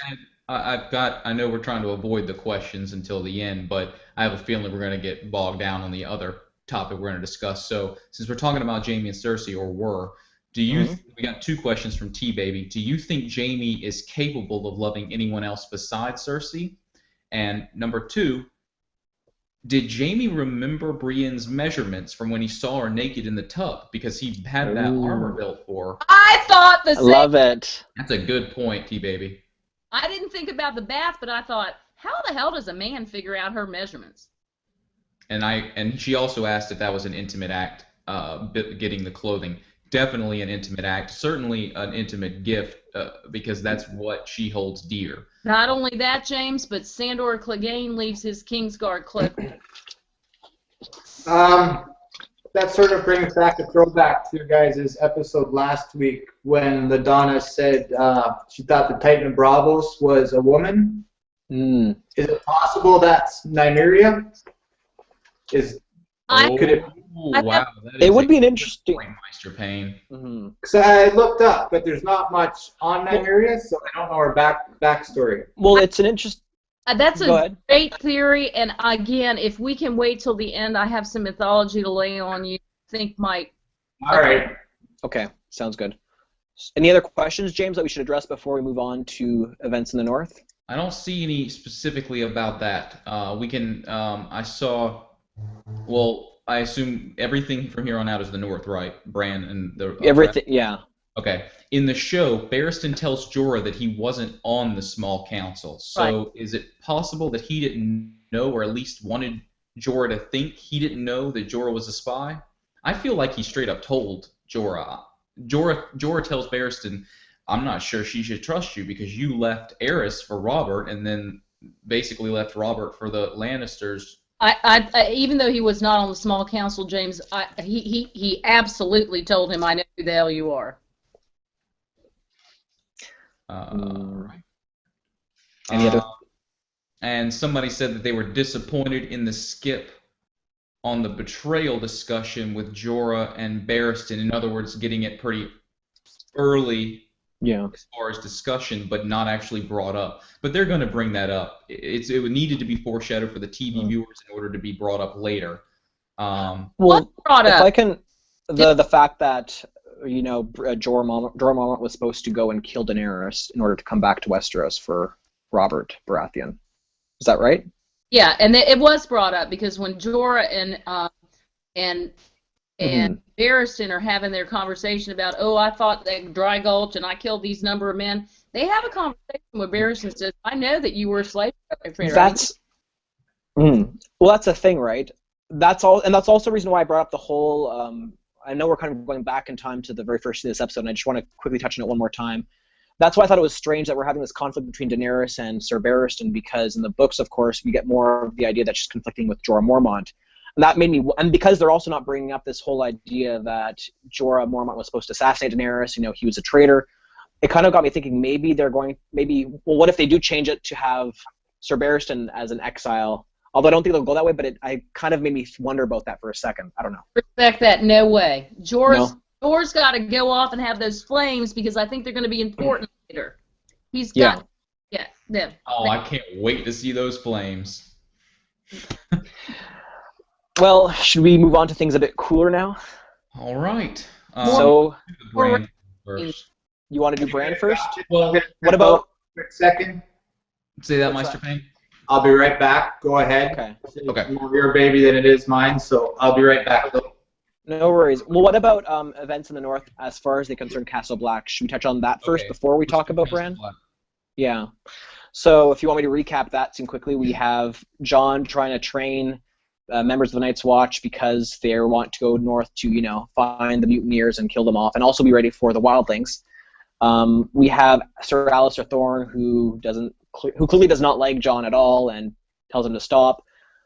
But in the end, we have Sir Alistair Thorne reconsider Jon's request to go north because, of course, if Jon Snow dies, then he has more potential to become the Lord Commander once they have, I guess, the elections for the next Lord Commander. So Jon gets permission, and he starts looking for men to go north. But there's a few other tidbits of information we get from these scenes in Castle Black. For one thing, we have Locke, who is there, which is quite scary because we know Locke has probably been sent by the Boltons to most likely kill Jon Snow, but also to find the other two Stark children, who obviously Locke does discover that Jon Snow knows where Bran is anyway, because he overhears Jon Snow and Samwell Tarly discuss Bran's potential whereabouts as being near Craster's Keep, or being there because there's a wildling encampment that's still operational. And what else was there? We also get the information that Jon Snow does, of course, know that Bran is alive, which is a huge change from the books, because in the books he doesn't even know that Bran is alive and well. But in this case, Sam broke his oath and told Jon the truth about Bran. So, my mom and I were talking about that Bran fact. I was actually suggesting to her that I could see, first of all, if the final battle is what I've suggested, it's Bran and the Night's King's mental battle, they haven't really set up Bran's warging in such a detailed aspect for the viewers to quite understand it, especially to go ahead and introduce the Green Seer aspect of it. But this gives them, if Carl is a warg, even if he's not, this is a perfect opportunity for Bran to usurp Carl in order to get out, and then for the White Walkers to invade as they do in the books. By the way, my theory about Cold Hands being Carl is out. Okay, well, at least in the TV show, and I never thought about it being for the book. That's not quite true. But if that were true, the reason in the books, the next after Bran, the next Stark child we see warging is Arya, which we didn't get to see. It's been too late for them to show Arya in Nymeria seeing Catelyn's body, arguably. So I was suggesting to my mom that if Jon were to see Bran, or to see that the Cold Hands area is Craster's Keep is destroyed, then Jon could see that through Ghost's eyes, and us be like, whoa, and because Summer's there too, we would think it was Summer, and then realize it's actually Ghost, and that Jon's the one seeing through it, because we do get in the books Jon warging Ghost, but it's kind of like he gets glimpses and doesn't like it, it pushes it away, he tastes the blood in his mouth, that kind of stuff. But in the thing for the next episode, we see Jon fighting people in what looks like Craster's Keep, so that theory's out. But I do still think Bran getting out before Jon gets there is inevitable. I don't see Jon saving Bran. I don't think Jon goes there, but can I back up to Locke for just a minute? Let me. Can I? We're going to talk to the state of the things on Castle Black for now, because then we'll touch on the other stuff. Castle Black thing. We do get told, number one of the issues from the last episode was that it was a dumb move for Sam to take Gilly to Molestown because it was as susceptible to invasion as Castle Black. Well, they brought up the fact that it really is just up to the wildlings what they do. They could go to either one. Yeah, I thought that was important. Locke knows that Bran is up there at Craster's Keep, so Locke feels like this is his lucky freaking day, because he gets both Snow and Bran, at least in his mind. That's why he volunteered to go. However, I could see, and this is random, but I could see, first of all, they're not going to get in touch with Bran. Locke will probably think he can get Bran later through Jon Snow and won't kill Jon Snow, and then later abandon hope that Bran's possible and kill. And I could see him being one of the ones to instigate the betrayal of Jon as Lord Commander. It's beautiful if Locke kind of had a tear running down, because by that time he really respected what Jon was doing. And he felt like he owed it to Roose to kill him. One other thing is that, sorry. No worries, sorry. I'm getting anxious, so. His speech, Jon's speech to get people on his side, he fails 2 times, I think, before he finally hits a point that makes everybody volunteer, and it's the role of a father, because, which is Lord Commander Mormont. He was a father to us, and these men betrayed him and killed him, and that's when people start standing up. I thought that was beautiful, because if Jon is the king at the end, he is the father of the realm, and it is the fact that these people on the wall didn't have or do not have fathers to guarantee they're doing the right thing or to teach them right, or they were orphans in the first place, that they ended up on the wall. I just thought the father influence was beautiful. If I can add this about that scene, first of all, Locke is the original Reek, so there ain't going to be a redemption arc for him, and I don't think there'll be any tears in his eyes when anything happens. The second thing is that. Hold on. What were you saying, LaDonna? I don't think that's true. Yeah, well, you know. I think go ahead. Talk.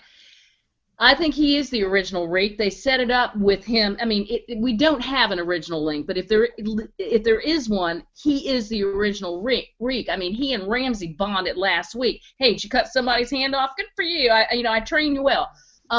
But what I wanted to tell you, what I thought is significant about Locke, and James, you're correct on him thinking he's got 2 birds in 1 bush. But what is absolutely despicable is he says, "I'll just swear me in. Let me take my vow to the Night's Watch." I mean, if this is Oathkeeper, he is an incredible oath breaker, and he doesn't even go into it with good motivations. He just is gonna say the words. And you have a point, by the way, with Reek, because they did kind of remove Reek, and Locke is the servant to them. Okay. May I add one more thing? Go ahead.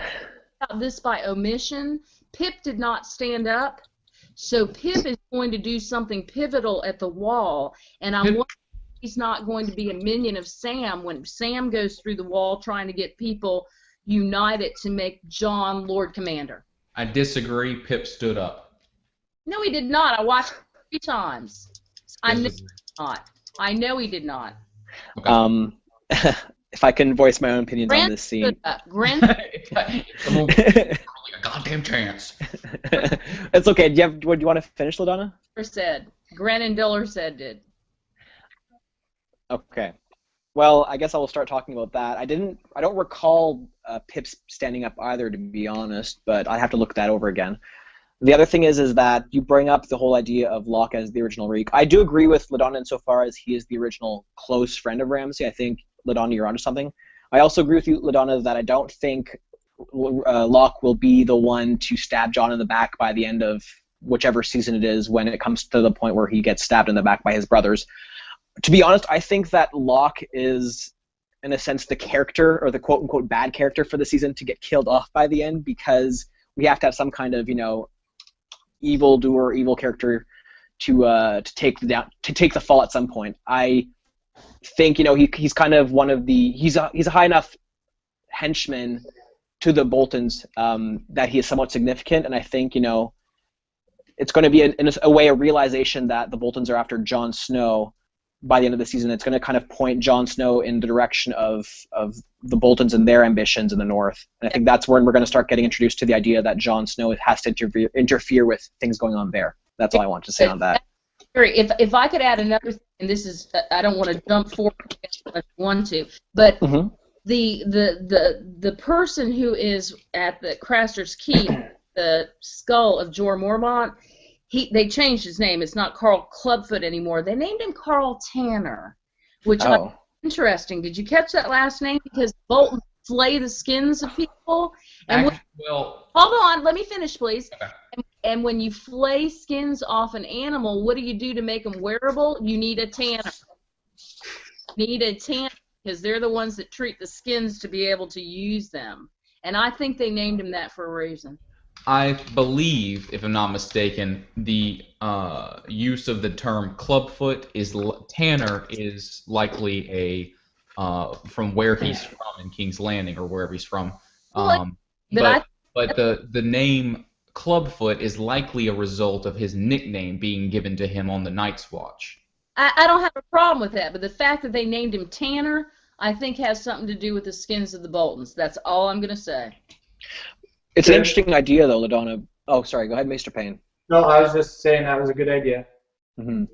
It would certainly, well, I'll bring this up in the next thing because I have a few questions concerning Carl and his own motives. But do you guys have any other thoughts for the scenes taking place at the Wall, per se?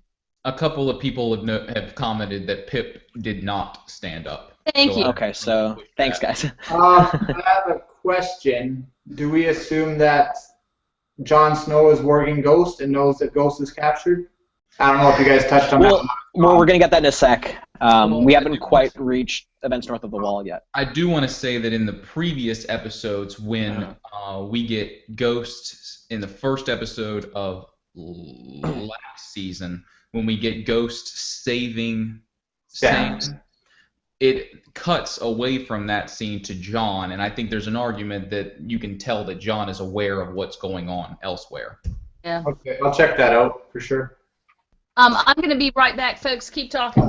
Okay, well, before we get into the events north of the Wall, like I said, any other thoughts specifically with things taking place at the Wall? Wait a minute. Can I say one more thing before I leave for a minute? Go for it. I thought I hate Janos Lint, but I thought that he said the right thing to Alan Thorne. He said people like Jon. That's true. But that was meant to posit that Jon is a threat. Somebody pointed out that if when I said that it would be great if Locke shed a tear, that is in addition to Bowen Marsh, if possible, with Bowen Marsh. And I agree, it wouldn't be as poetic. Is Bowen Marsh in the show? Not that I recall.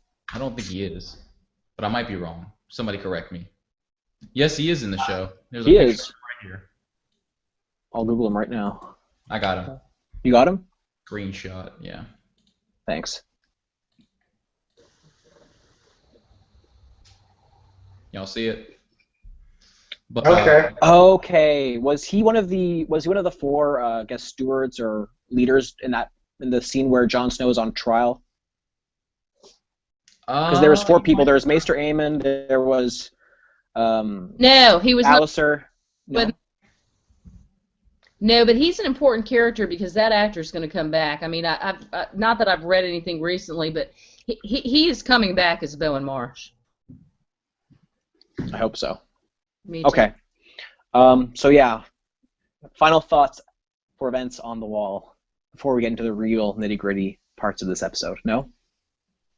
Alrighty, guys. So shall I recap things north of the Wall then?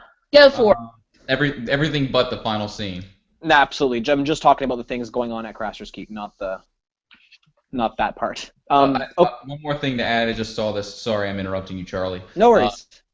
Somebody pointed out that Jon, knowing that Bran is alive, could really change his story because when Stannis offers him the throne of Winterfell, he refuses it more so because he doesn't feel he's entitled, rather than the fact that Bran, if he knows Bran's alive, he knows he doesn't have a right to it.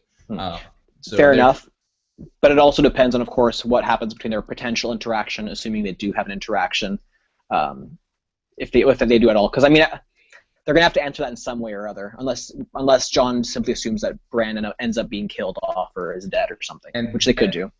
Because kind of they had to have Sam tell. If removing Cold Hands was necessary for what we know happened at the end, then there is no reason for Sam to not tell Jon about. You got him, Charlie? What's that? Could you hear? I couldn't hear James. Oh, sorry. Oh, I can hear him. If Cold Hands was removed so that they could show the last scene, then you can hear him, right, Maester Payne?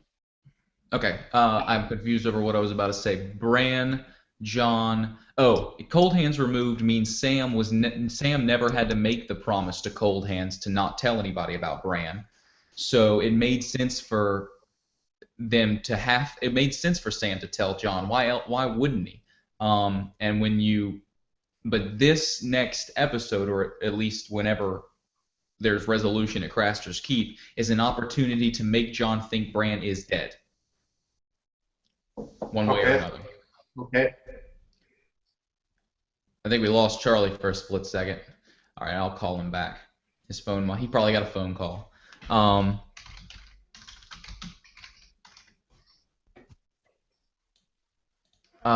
So Maester Payne, since you really haven't had a chance to talk about a whole bunch of stuff, are you waiting for that final scene, or is there something in specific? Sorry, folks. No worries. Is there something specific you'd like to add to anything, everything? I do have my biggest conclusion during this episode involves the very beginning and the very end. Okay. And a tie in that way. And it's been said before on a different review. I have not watched that review, but I asked somebody if they'd heard anything like this, and they came back with yes. So, but I'll add it in later. Okay. Okay. When we get to the final thing, Charlie, let Maester Payne go first if we can. Sure. Regarding the White Walkers, that is, right? Yes. Okay. So let's address events at long last at Craster's Keep. So we start off with Mira, Jojen, and all those characters discovering Craster's Keep. Or no, wait, no. It's they discover smoke. They discover smoke in the forest, and then Bran sends his direwolf out to go and see what's going on. Well, it starts with Carl. We get Carl first. You're right. We get Carl first. We get them at the. And the irony of there being a rape scene in the episode before it, and then starting real tons of rapes here. Lots of rape. Oh yeah. Rape buffet. Mm-hmm. So it starts off with all the deserters or the deserters of Night Watch hanging around at Craster's Keep, raping Craster's wives. What else are they doing? They're eating all of his provisions. We also get the information, although I didn't quite catch onto this at first, but we get the information that that Carl has captured Ghost, which I thought was kind of interesting, because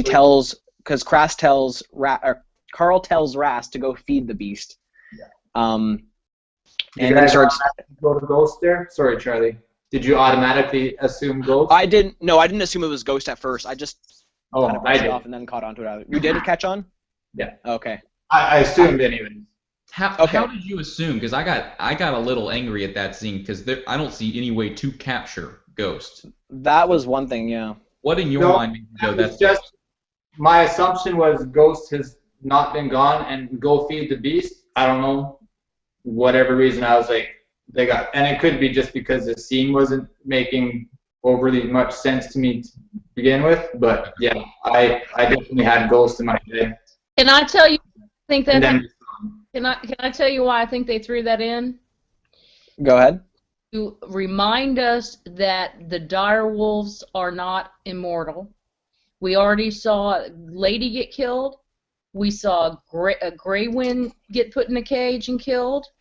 And we also saw Summer get injured when Bran was in wherever it was it Moat Cailin or wherever? When Summer goes out to investigate, he gets injured. I think Martin's telling us these animals can be captured, these animals can be hurt, and these animals can be killed, and it's what he's doing in characters well to let us know that no one is safe. Well, here's a thought, and I want to like just speak my quick voice on this before we continue the recap and bring up all the events taking place north of the Wall. But I also thought it was interesting that they captured Ghost, but it was more so fascinating as to why they kept Ghost alive. What was the drive there? What was the incentive to keep Ghost locked up? And I think even Rast raises that question, and Carl just tells him, do as you're told, and he insults him and goes on to call him all kinds of names. Actually, Charlie, yeah. I rewatched that scene, and you're hitting on a major point. When Rast says something about killing the direwolf, Carl Tanner goes ballistic on him, like, you are out of your mind. We don't. That's what he's talking about. Exactly. Yeah. A second. That's what I'm catching on as well, because the next scene we have, and if I can just finish the recap, we have Bran working as Summer.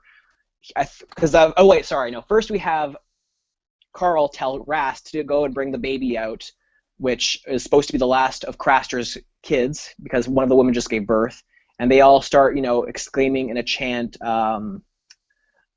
gift to the gods, gift to the gods, which of course leads us to believe or reaffirm the fact that these people seem to worship the White Walkers, and of course Rast goes out and brings the baby outside, and we have the ice starting to freeze up, and then we have the scene with Bran and his, I guess, entourage, and he sends Summer out towards the baby noises, but then he hears Ghost as well. Summer, that is, hears Bran as Summer hears Ghost, and he goes towards where Ghost is. Now, what I thought was really interesting is the fact that there was a trap set right in front of where Ghost was. When Summer falls into, I guess it was a pit or something like that, it was right to the point when he, I guess, was close enough to Ghost to like see him or reach him or whatever. I thought that was interesting, because why on earth would there be a trap there for something as big as a direwolf? And why, like I mentioned earlier, why on earth would they capture Ghost? What's the incentive there? And keep it. And keep it, of course, alive, for that matter. I have an idea for that. And those were just my questions that I wrote down as I was going through the scene, which didn't really make much sense to me, or at least made me think that there's something going on with Carl. And I think you've touched on it a few times in previous episodes or previous reviews. And I want to hear what you thought of that when this happened, because you said earlier that your opinion of Carl and his potential as as what's that guy's name, the horse rider, Cold Hands, kind of got shot down this episode. But what is your current thought on that?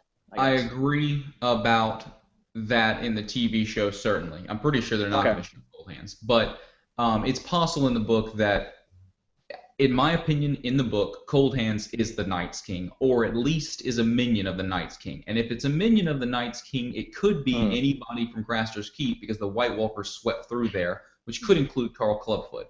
But as far as the show's concerned, Carl Clubfoot, he looks like he's warging in that scene I've mentioned in my previous videos. He looks like he's warging Rast. And he also seems really confident about his abilities. And even T-Baby mentions here, it appears in this episode as if he might be warging.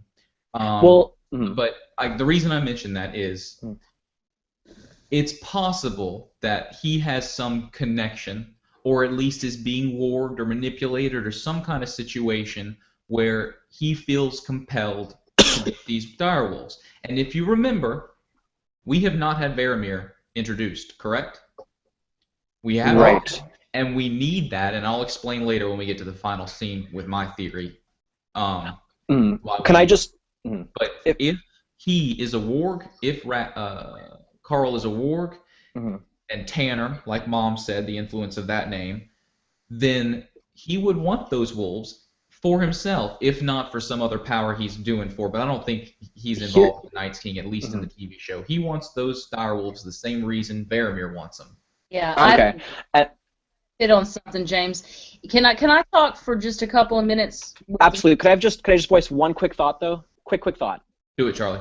And it's just because, and the only reason why I have a slight doubt of where you're hinting where Carl's going has to do with where he says he is from. He mentioned he's from King's Landing, which I thought was quite surprising for a warg to be from. And that's the only thing that I want to bring up in terms of that. But go ahead, LaDonna. I want to hear what you have to say. Well, again, if you remember in the books, the mutineers were ultimately, between the lines, killed off by Cold Hands. He backtracked and killed them off, so there wasn't any trail of where he came from.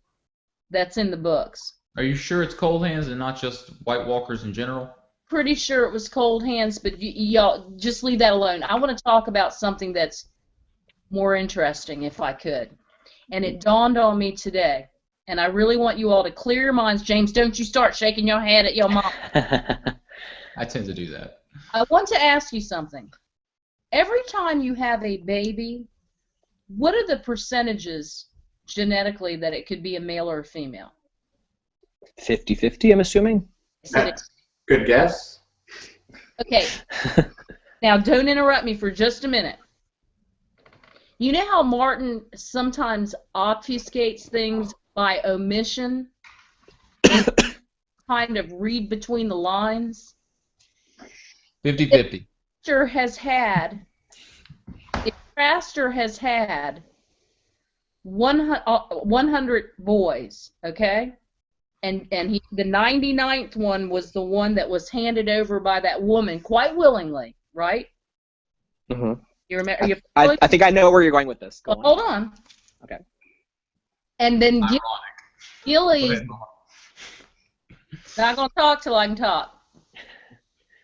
Gilly's is the 100th, but the 99th child was handed over quite willingly by those women. I was pretty shocked to see that, okay? Gillies would be the 98th, though, right? Hold up. The Gillies, according to what my mom's suggesting, I don't think you're being clear. Gillies was the 100th, and this is the 101st first. Oh, no. No. She's saying that there were 99 children sacrificed thus far, and Gilly's child was omitted, so therefore there is not 100 kids who have been given to the White Walkers, correct? This child that was handed over may be the 98th, and Gilly's is the 99th. Just hold that thought. Okay. If there were that many boys born of Craster, I want you to think about that and follow me on this line. Yeah. Gotcha already. You think you know where I'm going? Okay. I know where you're going. Where do you think I'm going? Well, if you're going where my friend is going in this thought, she only watches the show. She doesn't read the books, but she made the comment that considering these women were so okay with giving up this their son to Craster or to the White Walkers, she feels that the White Walkers might be going after the one child or the one male son that wasn't properly sacrificed to them, which is Gilly's son, of course, and she felt that they might be going after that child. To me, as a reader, that's very obvious, and I think, but that's not where I'm going. But I think that's Let Maester Payne talk for a second. Mom, you got to quit interrupting people. No, I was sort of interrupting her, adding to her. She asked where we thought she was going. You're going to the lack of women at Craster's Keep, or maybe Craster's age in general? I'm going to what you said. Now let me talk. Go for it. What's the youngest woman we ever see at Craster's Keep? Good point. Probably 20s, 30s?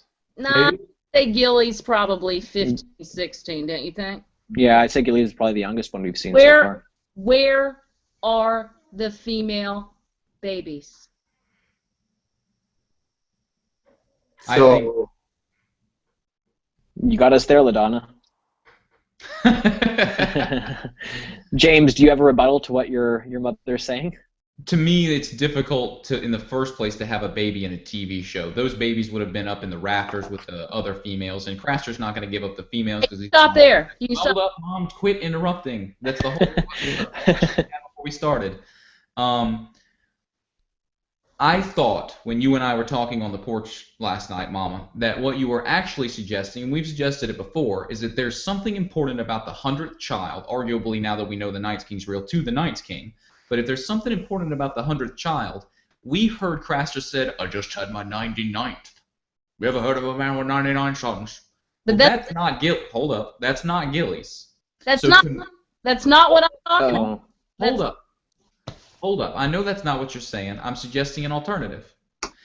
If Gilly's is the 100th, and this baby is the 101st, then maybe it's not about how many the Night's King gets, or whatever the situation is. Maybe it's about the 100th being an important one to him as an individual, the 100th specifically. And if Gilly's is the 100th, then we know later John, thinking he's doing the right thing, trades gives up Gilly's baby for Mance Rayder. And wouldn't it be a beautiful thing, and this is what we talked about on the porch last night that I said, isn't it kind of an important thing in such a dense novel to teach the reader that if you are given a moral choice, you do your damnedest to choose what the best option is if you're a good person. But if you are told, if you're handed two children and you're told you must choose one to die and one to live, or else they both die. And that happens in The Princess and the Queen, by the way. But if you are presented with these two, to what extent can you measure their worth? Do you use the parents' genetics? And I think the ultimate argument is you cannot give those children any weight one way or the other. You have to presume that they are equal and make a random choice. But that's not where I'm going. I didn't say it was where you were going, Mama. I said it was my own theory in contradiction to yours. But I respect that. I want to keep going with where I was. Okay. Okay. We're listening. Keep going. The youngest woman in the camp is about 16. Where are the girl children from 16 years down? And I want you to hold on. There were no toddlers. There were no little girls running around. There were no young girls there at all under the age of pubescence. I want you to hold thought because I'm going to talk about it when we go to the end of this. Okay? Okay. Duly noted. No, that was great. I like that little discussion you guys had. It was interesting. I'm interested. I want to know where LaDonna's going with this because I think it's it is an interesting thought. And they could have, I guess, tried to have at least a couple of girls who are under the age of 10. None. I don't know. None. And the no, I know they could have though, but they chose. I guess they chose not to. And I'm going to tell you why at the end. Right. Okay. So let's keep going with the events north of the wall. So after, of course, we know that the direwolves are captured. We have Bran and company trying to go and see what's going on at the Craster's Keep, and they, rapidly discover that these are these Men of the Night's Watch are no longer Men of the Night's Watch, clearly. But before they can do anything, before they can even rescue Summer, they get captured. And we have an interesting scene here where it's Carl trying to interrogate Bran. We have Rast torturing poor Hodor, which I felt really bad for Hodor, and it kind of made me think that Rast has some kind of small man complex, but that's another story. Yeah. He says, if I were as big as you, I'd rule the world. Exactly. And then you get the Night King, so. Exactly. And a couple of interesting thoughts I had on this scene. Well, the first one was it was an interesting dichotomy with the opening scene of the episode where, we have Daenerys and her, and I'm kind of moving away from the trope of the the Hitler Nazi type ideology, but we have Daenerys and her slaves overthrowing the order of things by deposing the masters. Well, in this sense, at the end of the episode, near the end of the episode, we have Carl, who keeps talking about how he's some poor guy from Flea Bottom, somebody from nowhere, some unimportant guy, gloating over the fact that he is able to slap around Bran and hold these lords as hostages. So I kind of thought it was interesting how we have these these two situations where the social order or the societal order is kind of getting thrown out of balance, which is kind of interesting. The two things I was kind of wondering about that scene was I guess the first one was I wonder what Carl has intended for Bran. I remember LaDonna, I think you brought up the idea of maybe there's an association with the Boltons potentially, and that would be an interesting thought for sure. We also have the idea of, well, not an idea, but we actually have Carl mentioning when he looks at Mira that she has his mother's hair, brown locks he mentions. I don't know if there's anything to that, but I thought it was kind of interesting that he focused on that. So I think those are my only thoughts. And I was also quite surprised that they were able to catch Bran and company so easily. Agreed. Can I add something to that since you... Go ahead, LaDonna. You know how the Lannisters have always coveted Valyrian swords? The Boltons have always coveted the Starks for a number of reasons that we're not quite sure what it is. I think that they have coveted a number of things, not only their position, but their ability to warg. I think they're using Carl Tanner as a warg because he is a warg, and that's why he values direwolves. The Boltons can't warg. They found someone to use as a pawn for them to warg, and that's why that direwolf is important. Very interesting thought. I kind of looked at Carl Tanner as still holding to your guys' dissection of the mutiny. I didn't think he was that far off, but definitely things have changed. But keeping with Ghost there and his questioning of Bran, it seems like he's actually getting Bran to say the answers he wants everybody else to hear. Interesting. Very interesting. Kind of like Littlefinger and Sansa. Littlefinger draws Sansa's comments out of her. Carl's doing the same thing out of Bran. Right. Hear it, so it puts it in their heads. Okay, now we can go give this baby up to the White Walkers. And maybe if you're right about that, so he's I'm not saying you suggested this, but it's possible that he is warging, or at least hearing what they're saying and their thoughts, and manipulating them in a way that gets the answers he wants out of them for everybody else, and possibly even causes Jojen to have his seizure. Yeah, Jojen was a weird bit for me. I'm confused about Jojen for a number of reasons. If I can say this, folks, Thomas Brody Sangster did a recent interview with Thromecast that I would highly, James, let's not talk about it. I would like you all to listen to that. This particular interview with Thromecast was extremely telling. There's 3 specific things that said in it that I'm going to tell you right now, even though my mom says not to. Do what? No, nothing. Go ahead if you want to say them. I was going to check it out myself. I want to listen. I want to hear them right now. There's 3 specific things. He says, number 1, that Jojen does not have the capabilities that Bran has, but that the three-eyed raven is actually, even though he says it's you to Bran, Jojen, the actor, said that the three-eyed raven is like a camera sitting in the corner of a room. It's watching them. That's the reason it's there. Which I'm guessing what the director told them, you need to treat it that way. He also said that this season we're going to get a Jojen dream. We're going to watch it happen. Cool. I'm looking forward to that. The other thing he said, which is huge, is that, now the way he phrases it, I'm not going to be able to quote him on it, but what he says is basically that Howland Reed, in one way or another, is alive. Ooh. And he'll know a lot of information about what happened in the past. I want you all to watch it. He also says that he's becoming progressively sicker and sicker and sicker, and that as he goes north, he gets iller and iller. That's not a word, but I'm going to use it.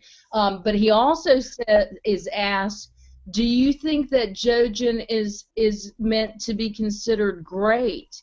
And he said, it depends on what you consider great. People in King's Landing think that they're great because they have wealth.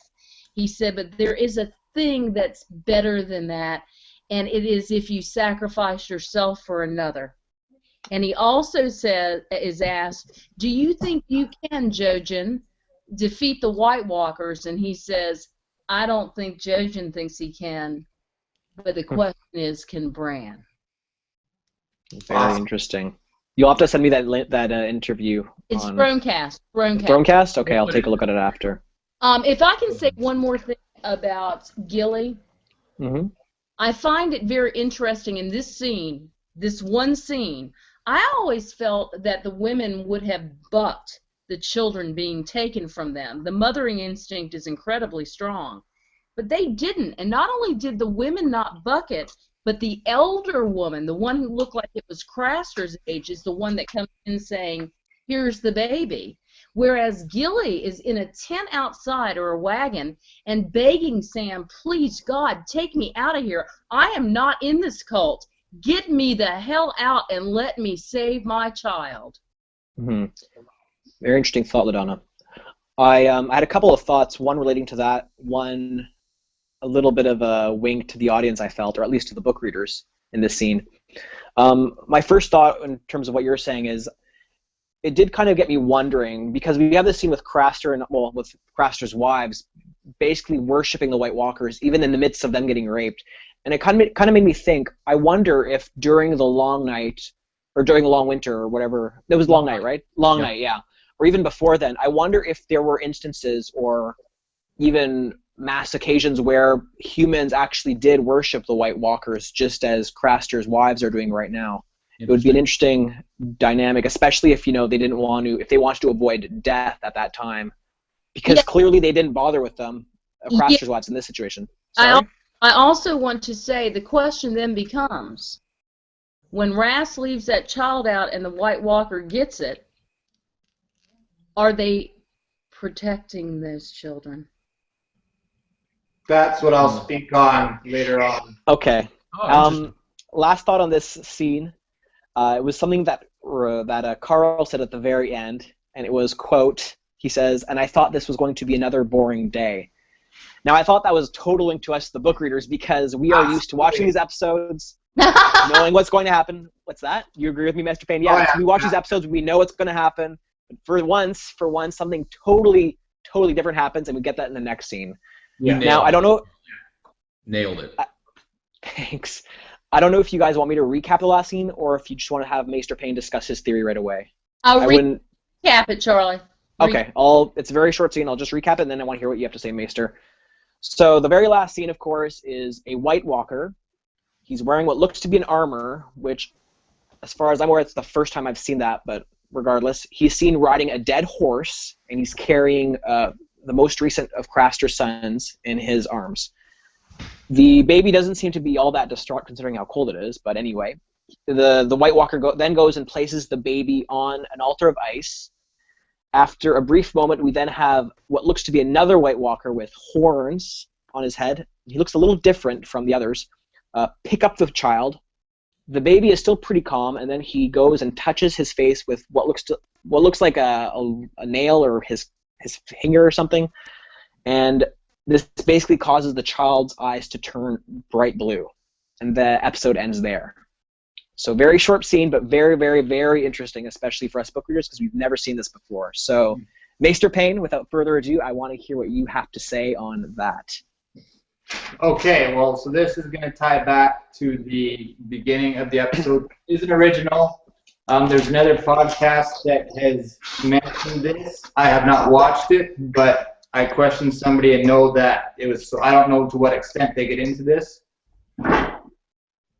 But the very first scenes with Grey Worm and Missandei, they're talking about the Unsullied being stolen as babies. I think it compares to what we're seeing here. Right.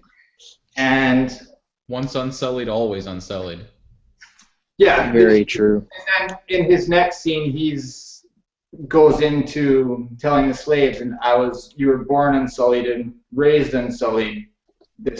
And so I'm questioning whether or not we get the same thing out of these babies. Are they being raised as White Walkers? Are they being raised? I think there's a comparison to be made there. I agree. James probably has something different to say, but I think that was why these two scenes are in the episode. One, it opens with fire and it ends with ice. Like the very first. Can I say beautiful image?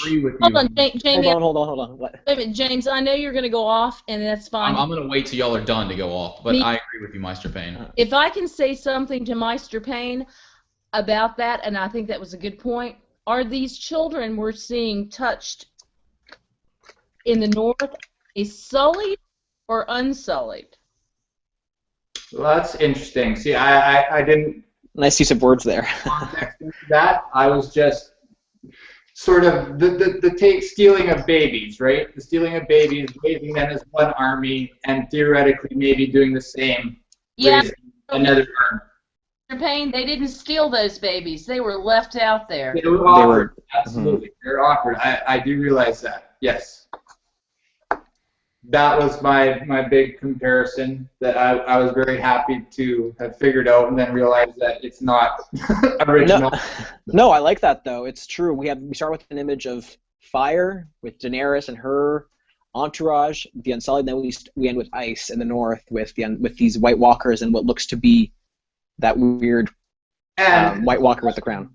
a discussion of stolen babies, offered babies. So there's parallels for sure.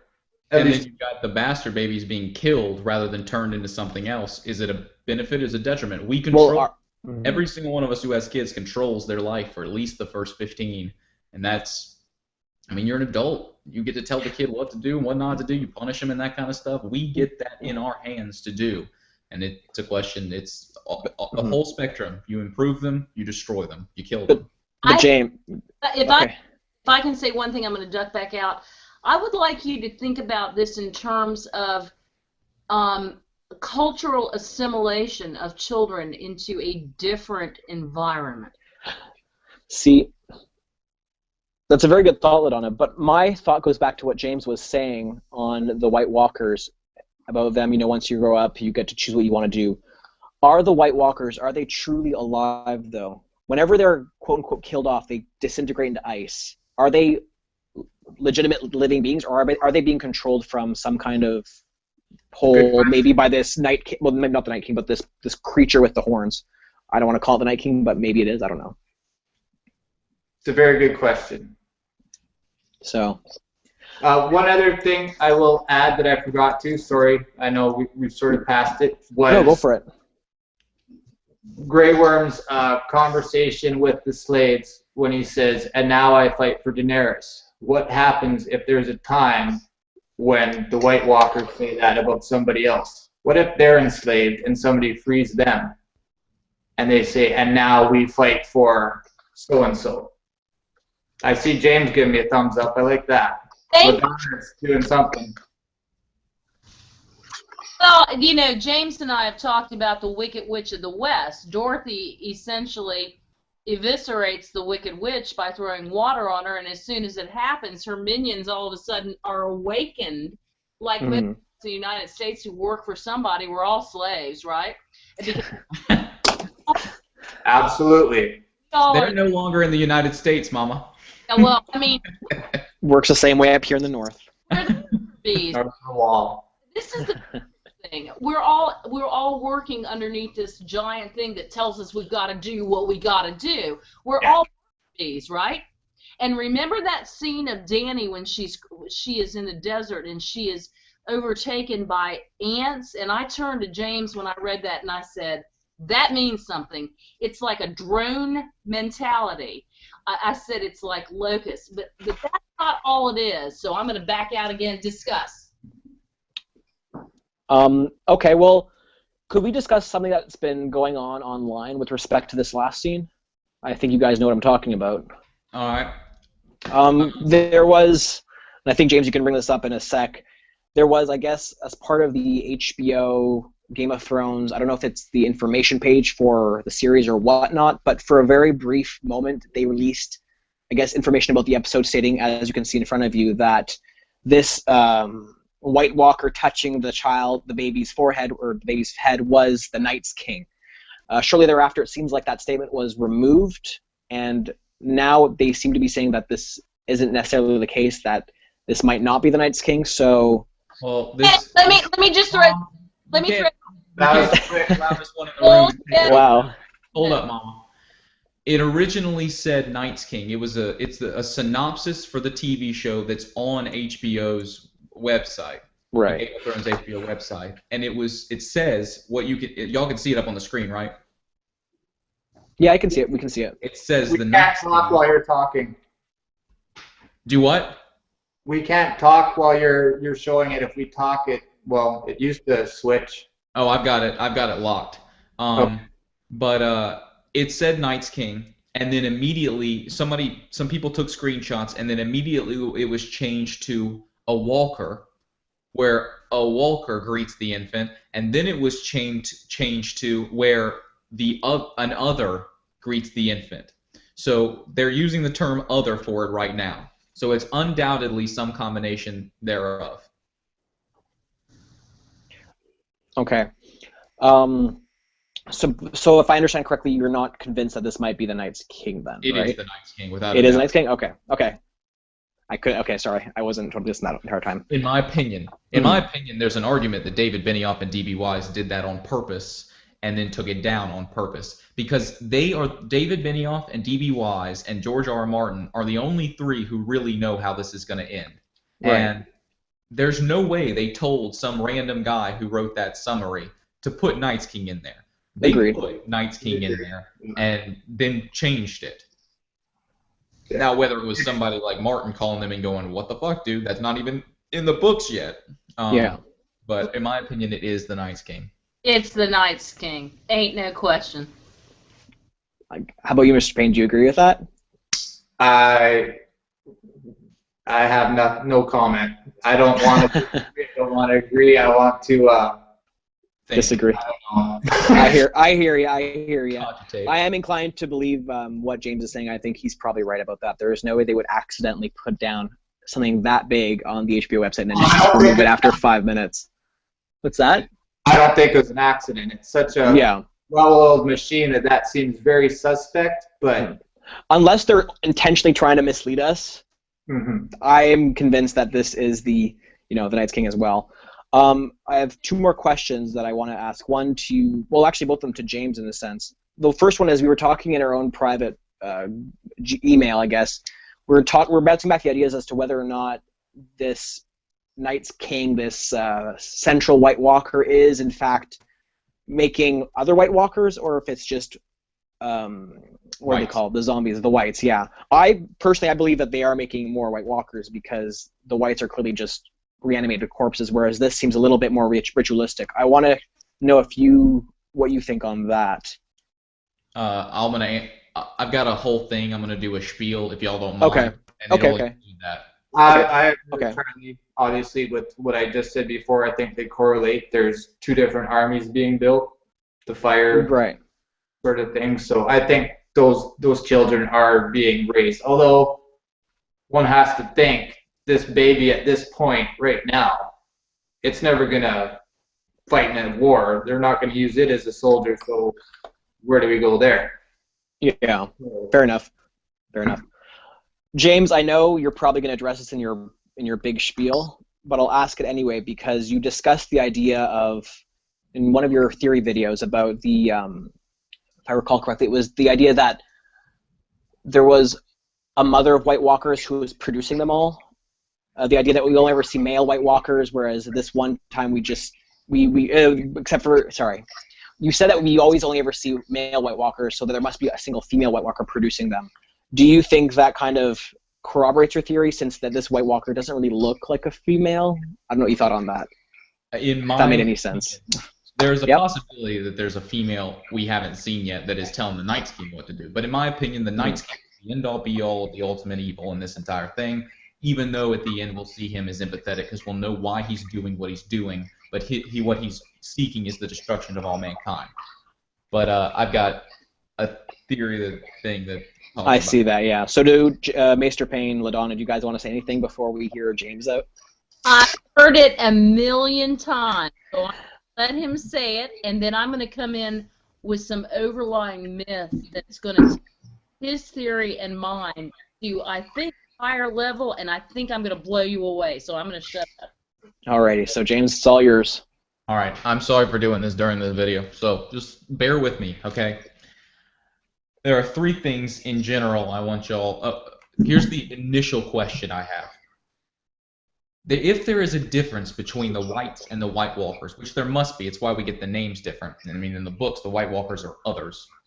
The difference must be consciousness, because the Whites are dead and they've lost their consciousness. Absolutely. And the others seem to speak to each other and have art and that kind of stuff. Okay. If the White Walkers are conscious, sentient, then the question becomes, and this is what if I'm talking to people who have not read the books and I want to ask them a deep question to get them thinking other than who is Jon Snow's mother, my question is, if the White Walkers are conscious, would Martin end this with genocide? That is the real crux of this situation, because I definitely don't think he will, but that's my opinion. But that's the question we're left with.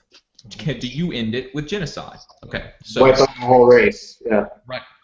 And it appeared, okay, so the three things I need y'all to think about are my guiding principles in this discussion are: one, A Song for Leah and the Werewoods. Song for Leah is a short novella that Martin wrote. I have it. I haven't read it. It's beautiful. It's short too.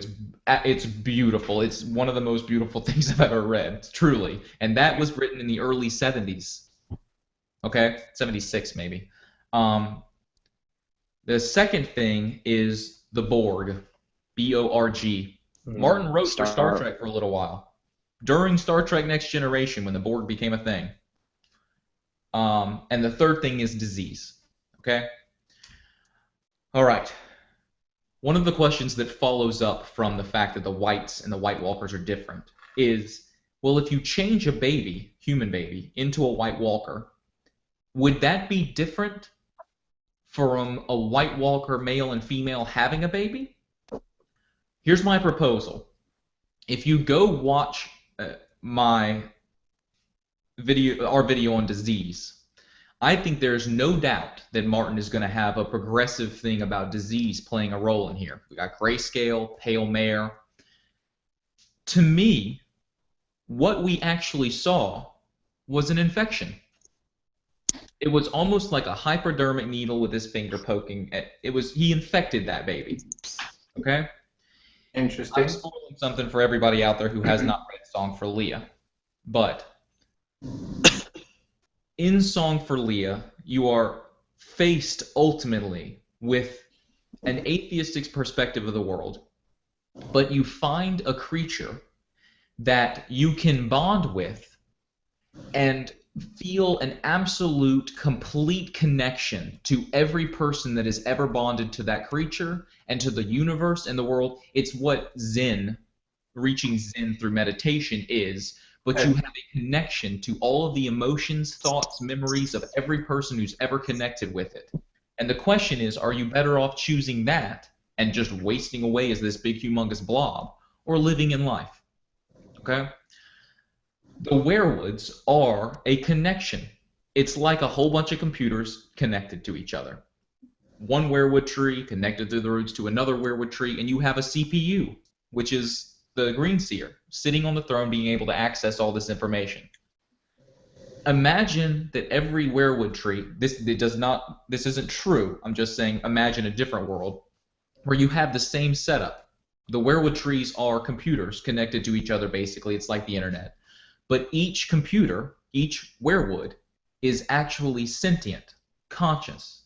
They're all connected, and they all feel each other's emotions in a way. I mean, they're all connected basically in a way that makes them feel the same. Okay, like it's ultimate equality. Okay, that to me is what he was infecting that baby with, and it's why they look like werewood trees. They are becoming connected to this ultimate thing. And read Song for Leah. It's exactly what he's talking about. All right. So the other thing is the Borg. And the reason I mention Borg is apparently, from what I've just said, it's apparent that that's similar to the Borg. All these creatures touching each other, and they're all sentient. But ultimately, the Borg operate as one entity. Okay. Set that aside for a minute. In the Varamir chapters, we hear Varamir describe what it's like to be in a truly anarchistic free society and to be a warg. You could choose to do good. I mean, the guy who taught Varamir tried to teach him to do good, we think. But Varamir chose to have his polar bear, basically, his shadow cat, and his 3 wolves. He built a huge base that he called his home. He raped any woman he wanted in the area, and he killed anyone who came after him. Now imagine an entire country that operated that way. You are going to end up with wargs that can control other people, and once in a while you're going to end up with a warg that can control other wargs. Now imagine the hierarchy of a complete collective of people, and one warg who's extremely powerful controls, I don't know, let's say 12 other extremely powerful wargs to then control the people under them until you ultimately have this huge mass of consciousness being controlled by one entity. the Night King. If you were to cut off the head of this Hydra, it's not Hydra, if you were to cut off the head, the Master, if you will, we are left with a connection of all these people. And they have to collectively choose what they want in this world. It is a true vote, a true democracy. Now, if they were to choose, however they choose, I picture this being the whole reason we have Dany. She frees the Unsullied. She creates this democracy where they get to choose what they want, but she ends up choosing a different path during it. Dany gets killed throughout this story, and we watch throughout all of it, Dany become the perfect ruler, but just a bit too much. Well, Val is pretty much what I picture Dany becoming, only without the dragons. She doesn't have the power that Dany has, but she's already that fucking badass that no one messes with and that has some kind of mystery behind her, and I could picture them choosing her. But Bran being the fallback at the end by being the Green Seer. And listen to this. The amalgam of all this consciousness chooses a leader, Val, but there's a checks and balances too, because you've got Bran. But if a long time ago a spell was put on the Green Seer throne to make sure that no White Walkers could go through, and White Walker making you immortal, or at least a White making you immortal, then by making it so no White Walkers can walk into the Green Seer throne, you guarantee that every once in a while the Green Seer has to cycle. It's like putting a term limit on a president. Okay? All right. So this is, in my opinion, what's going on. There is an amalgam of consciousness created by this disease, and you end up with an evil person in charge, and the ultimate idea is you create a perfect democracy by removing the bad person, which is what we've continually claimed we're doing in places like Saudi Arabia, Afghanistan, wherever we say what we say we're doing. You remove the person in power and allow them to choose the government they want, and cross your fucking fingers, or force them into something they're ultimately going to rebel against. All right, how long? No, I'm not done, Mama. That's not fair. I know it's taken a while. Not quite done. I love it, but not quite done. Listen, Mama. Here's the moral question. If you remove the head of them, y'all know the story. All right, I'll cut to the chase. You know the story about Arya getting raped and ultimately becoming a White Walker, getting turned, but her consciousness leaving her for Nymeria, and Arya ends up becoming a shell, and when the Night's King is killed by the one true knight who cannot be warged because of his perfection, the Hound, the Night's King gets killed by the Hound, the Night's King moves his consciousness to Arya, Arya kills the Hound, now it's Jon versus Arya, and I think there's an ice dragon too. I'm adding, I know, complexity. Underneath the Green Seer, in the caves that will come out of the Winterfell. If Arya were to get pregnant, you can be infected. The original question I asked was, would there be a difference between a baby that is turned into a White Walker or a female and male White Walker having a baby? And I don't think there is, because the baby's not going to know a difference. To me, it's the same thing. If Arya, if there aren't any female, if the female other that came and got the Night's King was the last female other, and she did that to find this big warg in order to complete the system and ultimately reboot it with more women, and the warg allowing them to control it, and the sex with the other is why he's infected, by the way. It's like an STD. And I bet he was buried with his crown, which is why it appears up there, but I don't know that for sure. If Arya is pregnant, and at the end you get my whole story about Jon being forced to question whether to kill this kid, and he chooses not to because we can't blame the child for the transgressions of the parents, simultaneously we'll know Bran's fighting for that child's mind. What if that child was female? And what if that child was kept like Theon, or given to the White Walkers to reboot their society?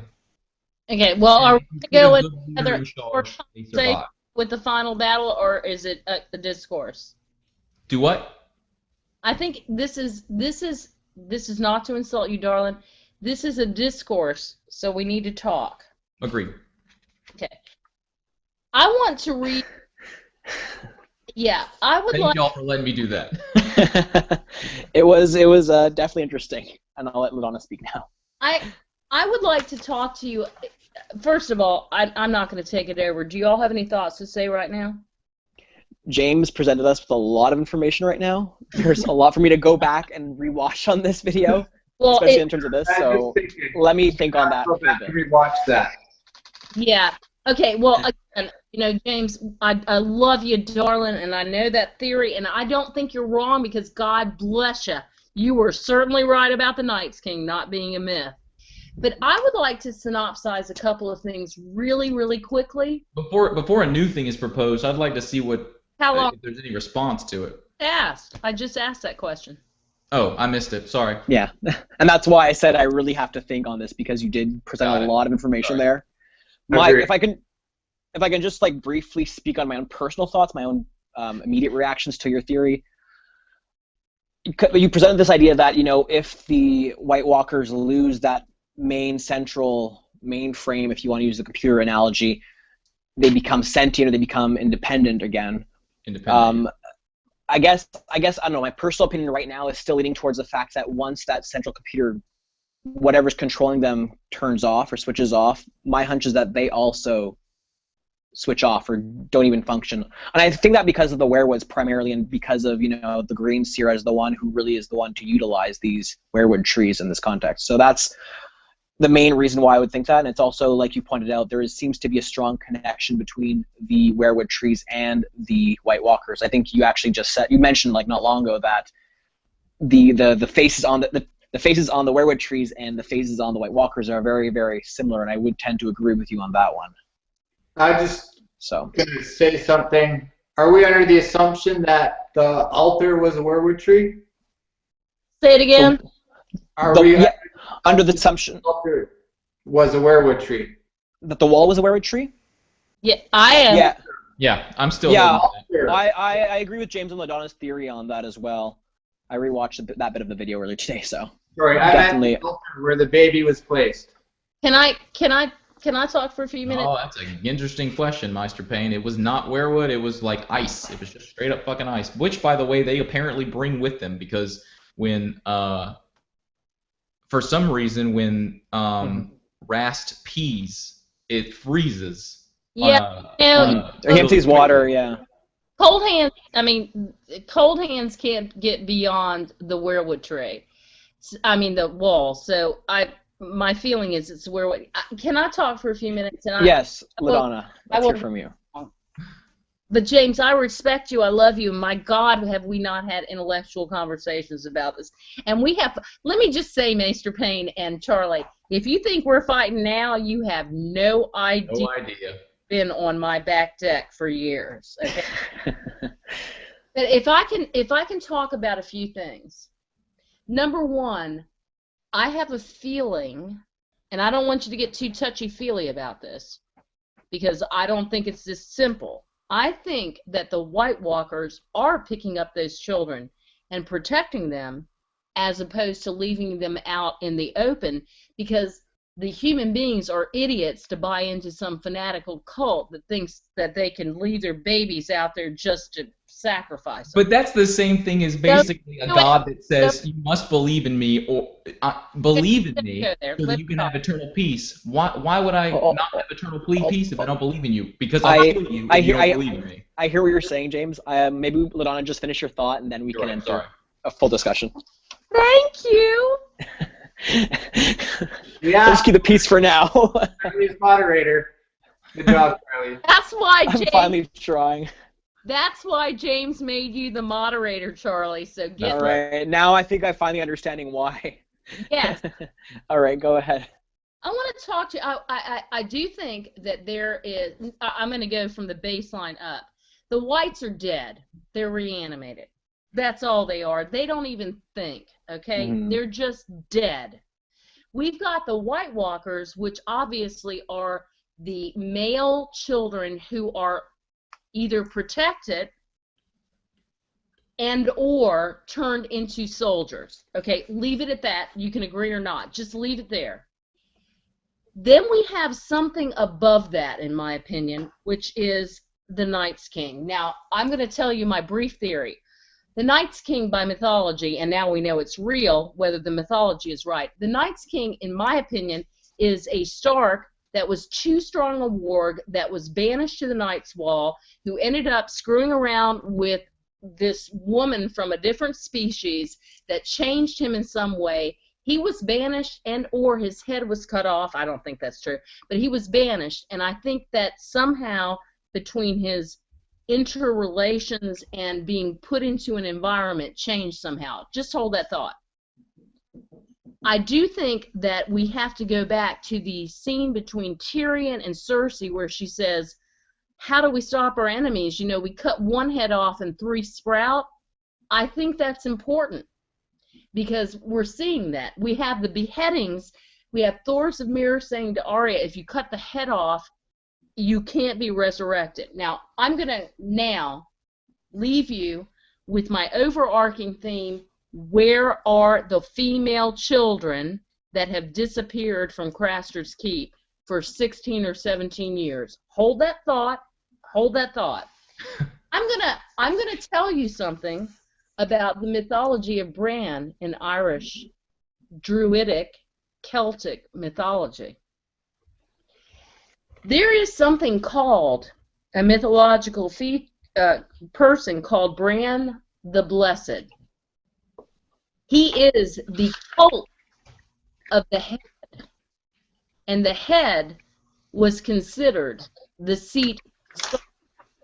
And under Celtic mythology, he was defeated and his head was placed under the Tower of London.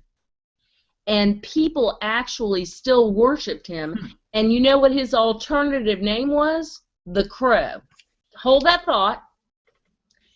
I also want you to know that when, and there's actually a Feast of Bran, but I want you to go to Wikipedia and I want you to surf this.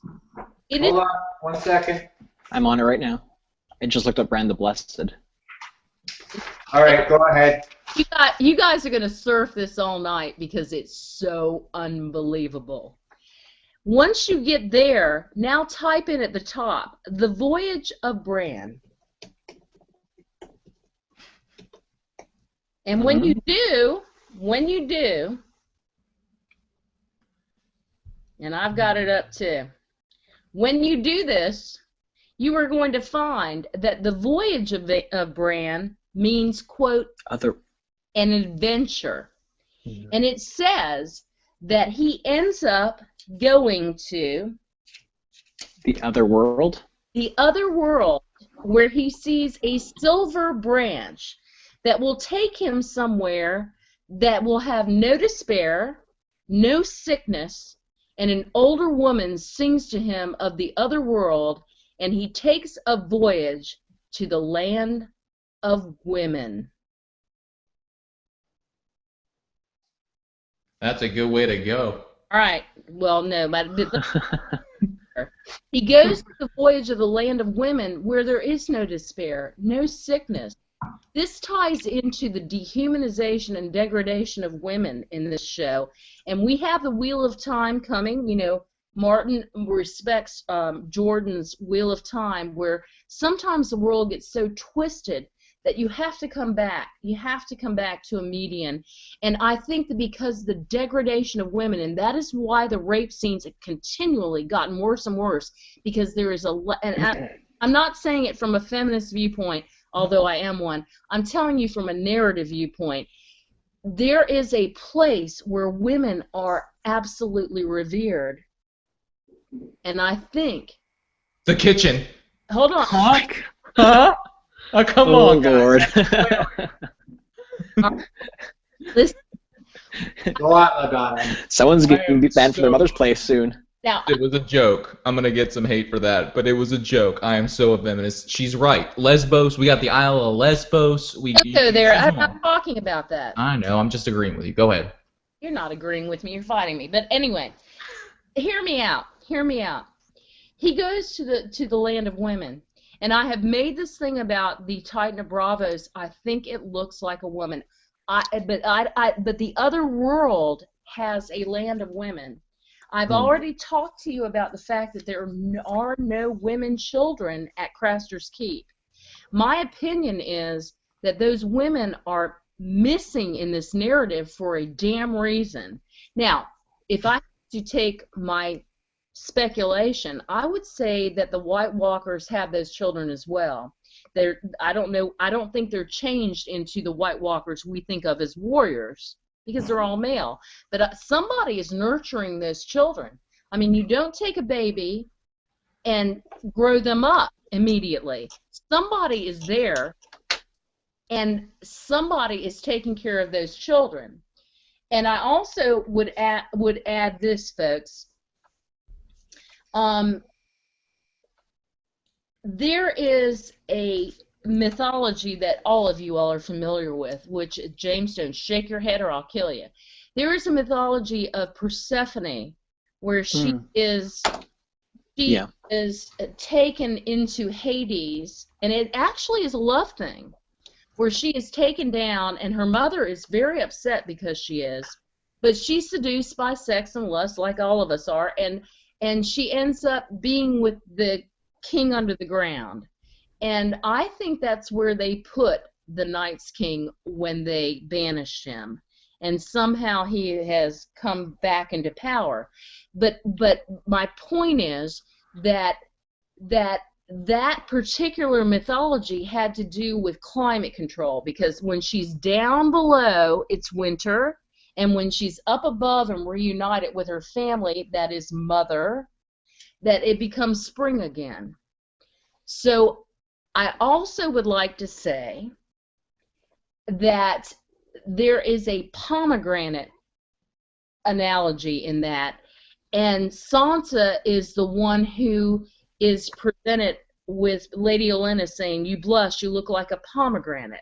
And if I'm not mistaken, there's a reference to pomegranates with Littlefinger. No, that was pears, and then pomegranates, and the juice is slipping down his he's so creepy.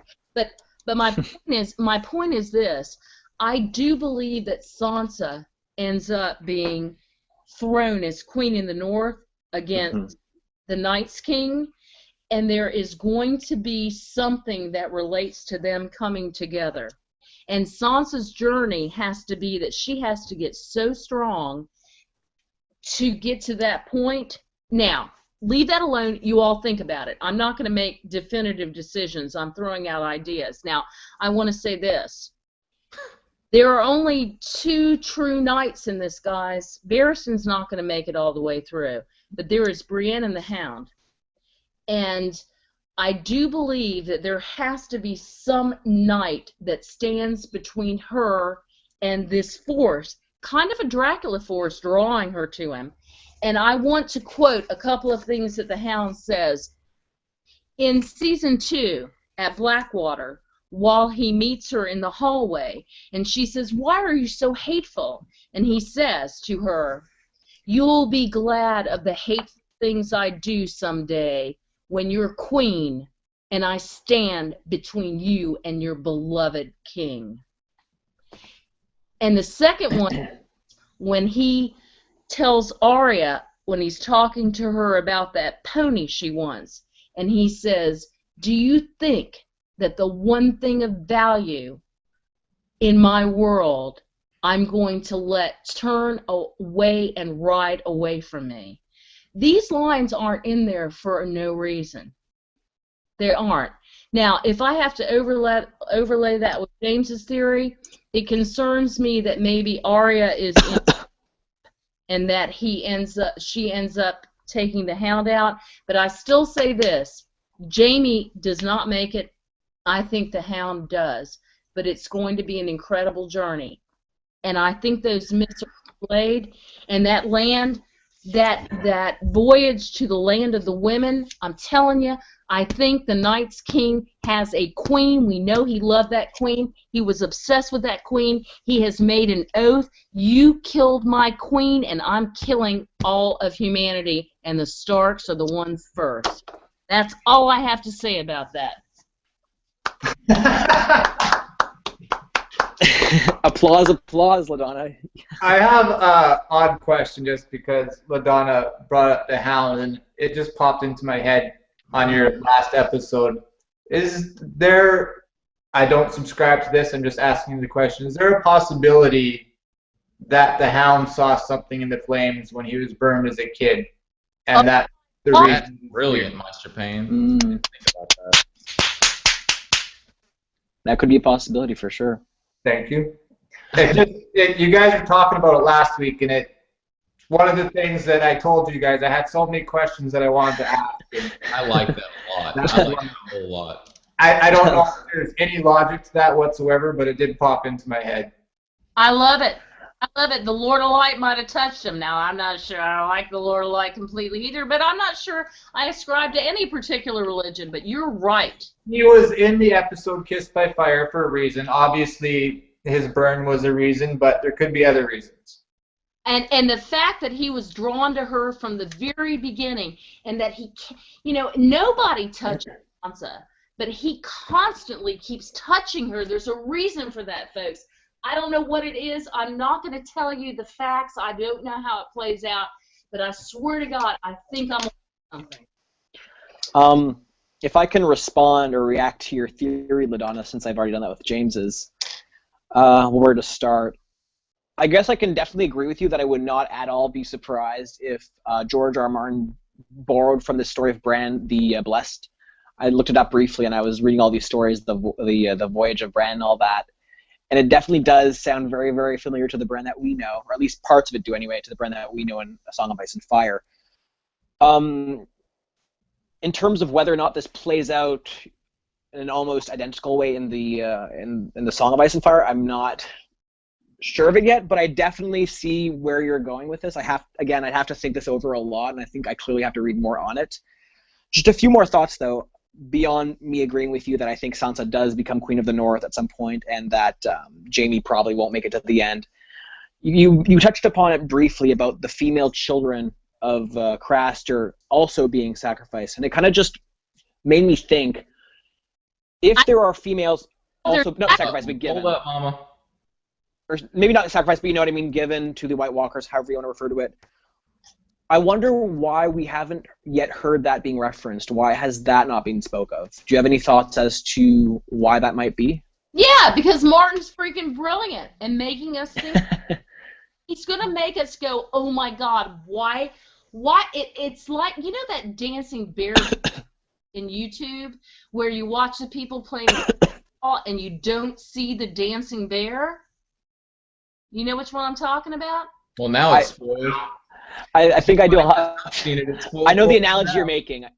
I understand the point you're making, though. Like, throws out so much stuff that you don't even realize you're missing the fucking big picture. Absolutely. Catelyn's abduction of Tyrion. James, what is your take on? Can I say?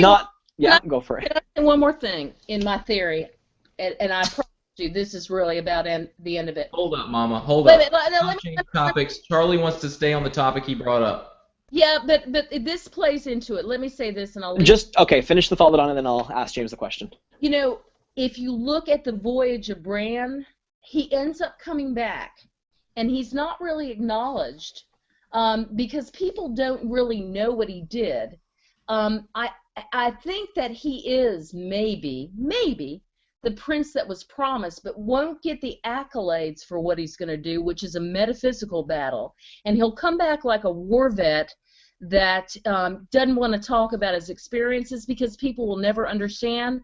I think he will do the metaphysical battle, and I think Jon will do the physical battle, and he will be the hero. He will be Azor Ahai, but no one will know that Bran was the instrumental person, and I love the concept. That's an interesting concept, LaDonna. And if I can ask this really quickly before I ask James, if I understand correctly, what you're saying is that what is going on right now with Bran as it takes place in the Song of Ice and Fire and in the TV show Game of Thrones, these are different stages in the Voyage of Bran per se, but just, I guess, reinterpreted differently, correct or no? Absolutely. Okay, so for example, this voyage to the land of women, would you say that this is what is taking place at Craster's Keep right now, even though of course it's not in the books, or how would that play Well, that's into? good.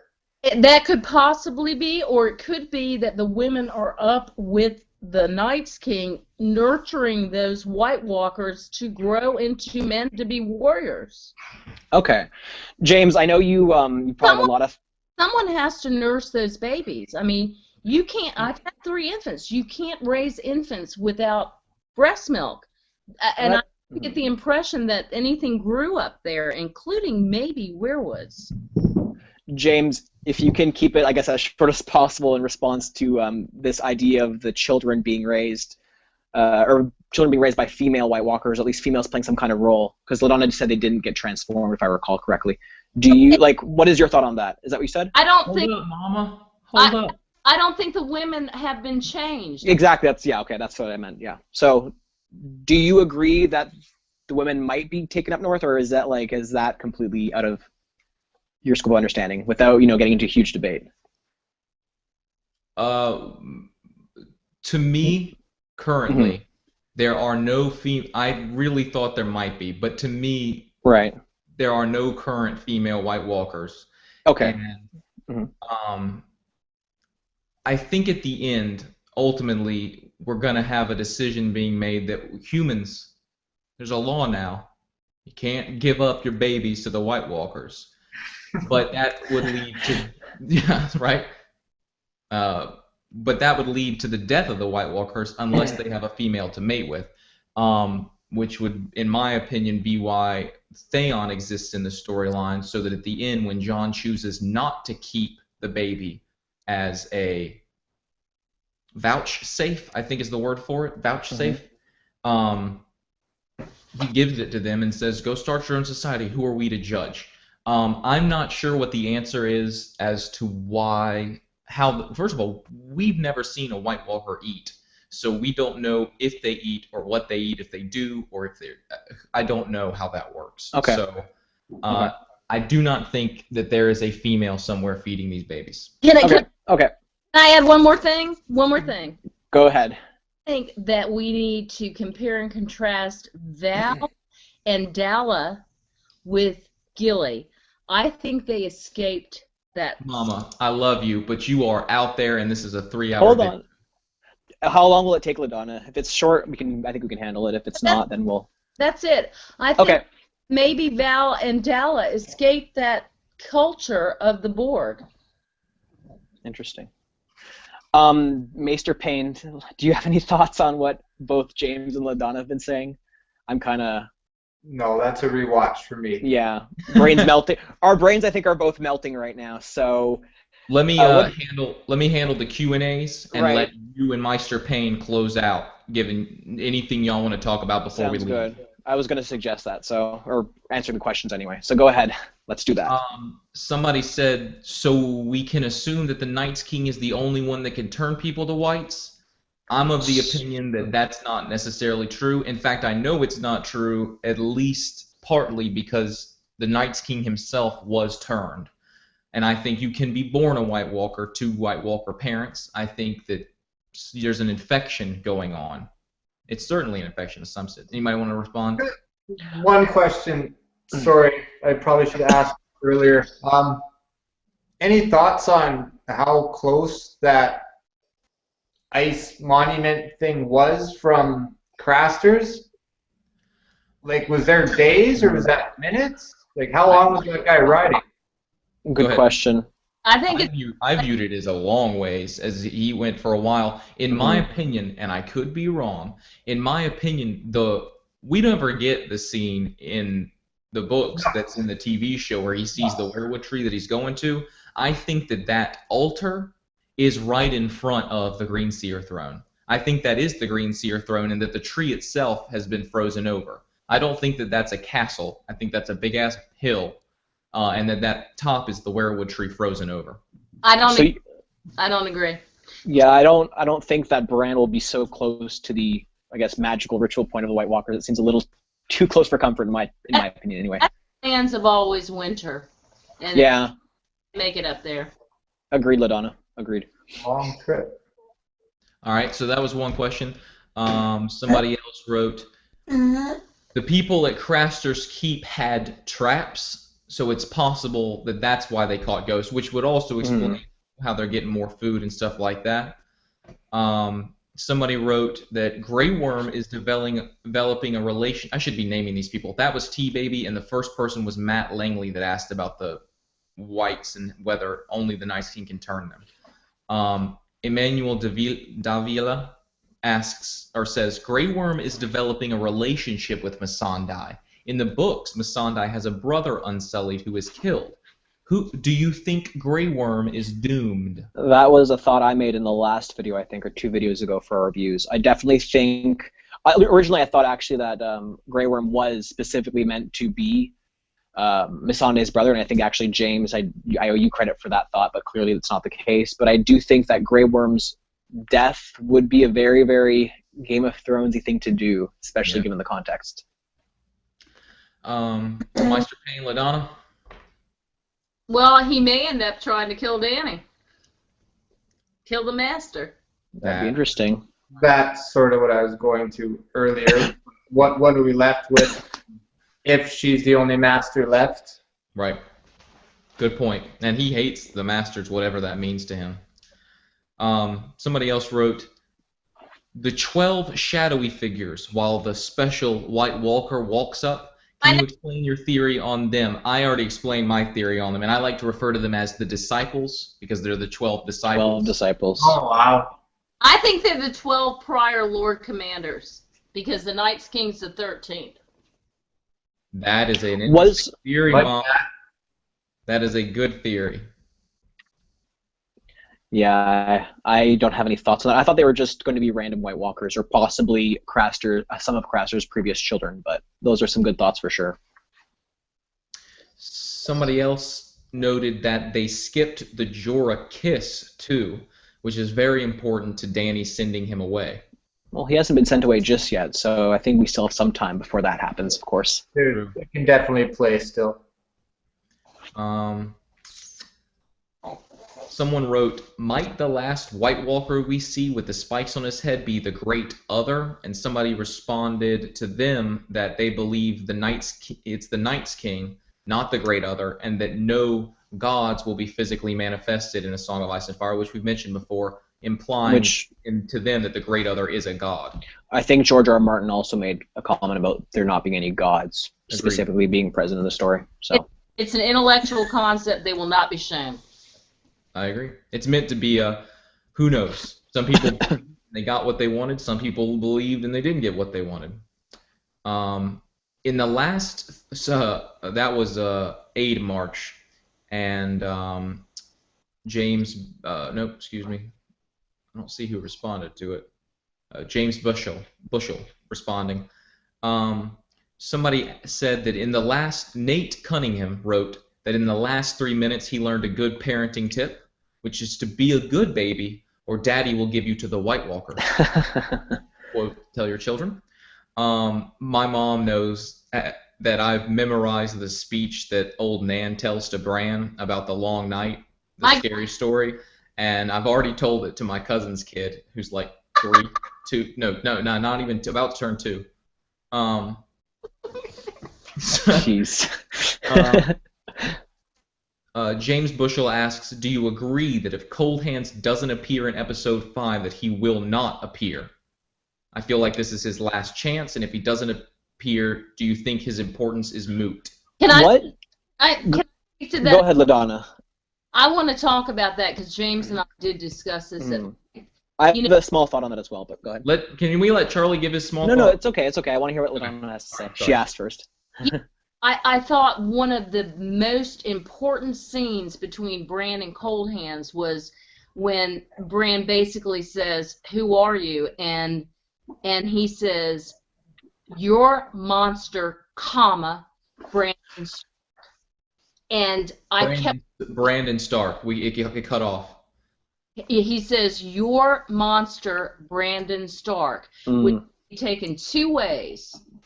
your monster, Brandon, or I am your monster, and my name is Brandon Stark. And Which was what Old Nan says the name of the Night's King is. Good call, Mama. And the name of the Night's King is Brandon. And I get the feeling that we've got, it's like a triptych, where Brandon Stark, the Night's King, went bad, maybe.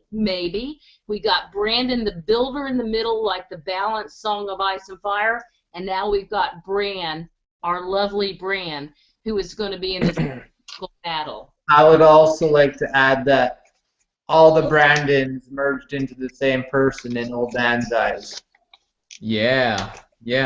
He can't remember if Bran is his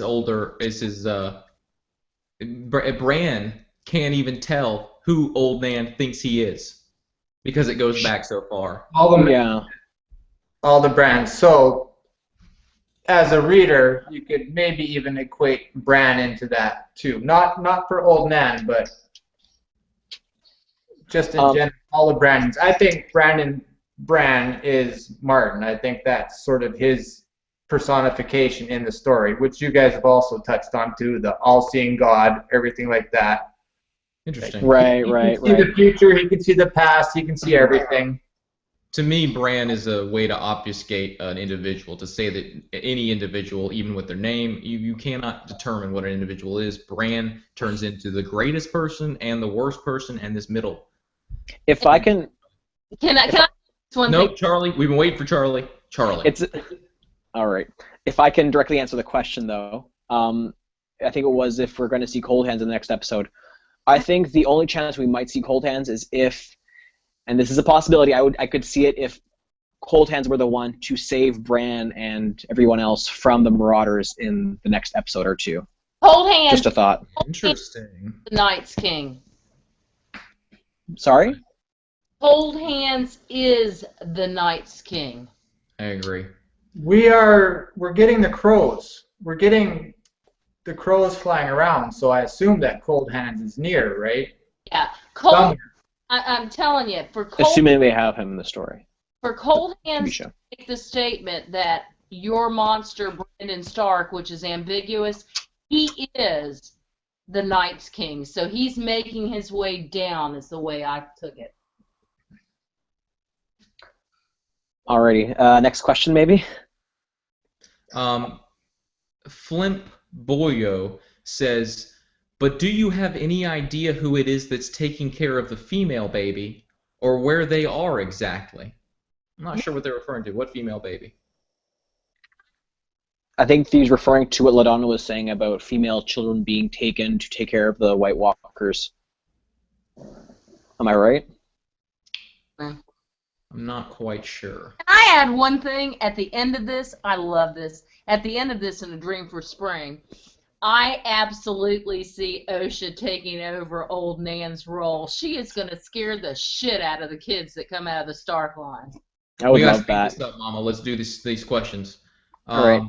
Did T-Baby is of the opinion that Carl Tanner seems to have been possessed after the guy tells him that they should kill the direwolf, and asks, do you think the Night's King was warging Carl Tanner when he was going off after the guy they said should kill Ghost? Well, the Night's King is a consummate warg. He's been doing it for 10,000 years. Again, I'll say I think that's your guys' dissection of the mutiny. I think it still plays. I think Cold Hands, Carl Tanner still might be the same person. Interesting. And if we have a destruction of Craster's Keep in the next episode, and then later get Cold Hands, like saving Bran before he gets to the Green Seer throne, it's still possible. I like that would kind of screw things up, but for me, anyways. But no, I like the fact that the Night's King is warging Carl Clubfoot, and it still works into your monster, Brandon Stark, because inside Carl Tanner's mind, it really isn't there. He's been taken over by the Night's King. Somebody noted that Bowen Marsh was the one that wanted to throw bodies off the wall in the last episode. We should throw bodies off the wall to warn the wildlings to stay away. T-Baby noted that the episode opens with Grey Worm talking about always being a slave, unsullied. However, at the end of the episode, just like Maester Payne talked about, when the White Walker took the baby to the Night's King to be changed, did anyone notice the White Walkers are just like the Unsullied? They're slaves. So T-Baby talked exactly about that. And she also notes, did anyone notice the baby doesn't cry when he was with the White Walker? His brother. But starts crying when he gets close to the Night's King.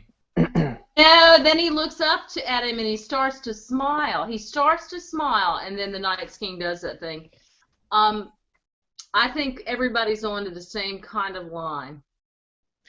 Does anybody want to comment on Hodor and the fact that Rast says, if I were as big as you, I'd be king of the world? He's an. Is that going into, LaDonna, your theory about Hodor as a king of the giants or something? I think he is of a major line. That's all I'm going to say. We know he is, folks. We know he is. It would be a great flip if Bran is bringing him for a reason. I did not like that scene.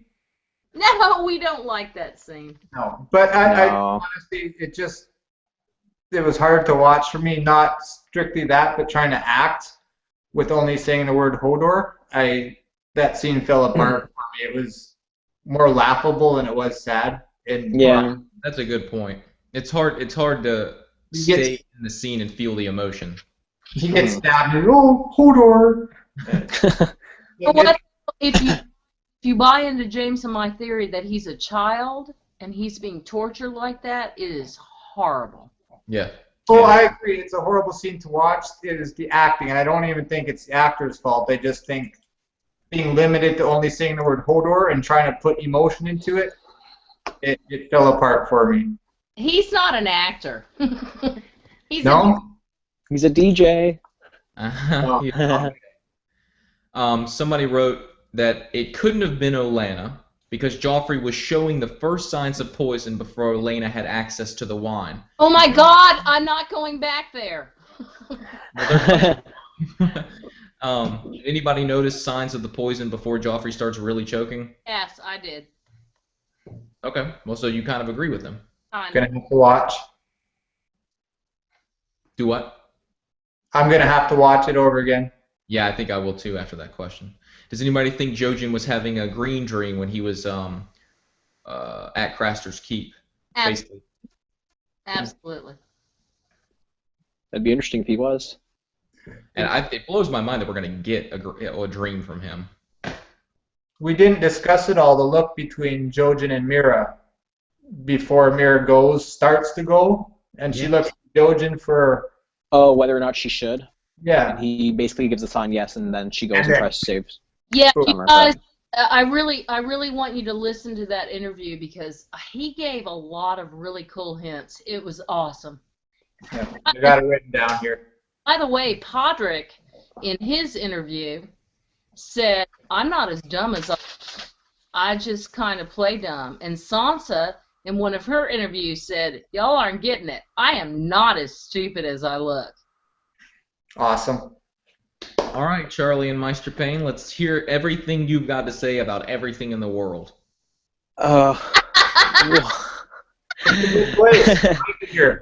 Considering it's getting close to midnight, I think I will save that for the next time. However, if you guys want to talk about our expectations for next episode, I am totally down. No, I want to hear that. Go for it. The only thing I really took away from the preview was Hodor getting angry. And I don't think this is Bran worrying him because things look different, but it's him sort of pumping. So I think we're going to get a Woon. Is that his name? 1-1. Oh, 1-1. 1-1, and it's 1. And I agree with you. And that's his redemptive arc. He's starting to grow up. It would be great to see Hodor kick some ass. I would love it. I want to tell something. You know, there in the preview it shows it's kind of semi-stabbing the Hound. I think that's bullshit. Yeah. Sorry, my turn? Yeah. Okay, two things. Number one, I'm looking forward to the Littlefinger, Lysa, and Sansa scene we're going to have next episode because it looks like that was in the preview. Yeah, there was a scene where Lysa was looking long at Littlefinger, and Littlefinger seemed disinterested when she starts to kiss him or something, and Whoa. Sansa's somehow there in the frame. They're really moving advanced with that storyline, and I'm kind of wondering how they're gonna take care of that whole situation, considering it's next episode. And there's another 5 episodes to this whole season. 6 episodes. Well, 5 if you don't include next one. The other thing was, and you guys mentioned this, I think the last episode and the episode before, about how we still haven't seen Yara, aka Asha Greyjoy. Yeah. I'm hoping we'll see her soon because she's been completely MIA for this whole season. So I'm really wondering what's going on with her and if we're going to finally get Balon Greyjoy's death next episode. Somebody pointed out that they don't think they've cast Victorian or Euron. Really, haven't they? They cannot do that without them, in my opinion. So. Can I say this? I have noticed, and I've been following this ever since it came out.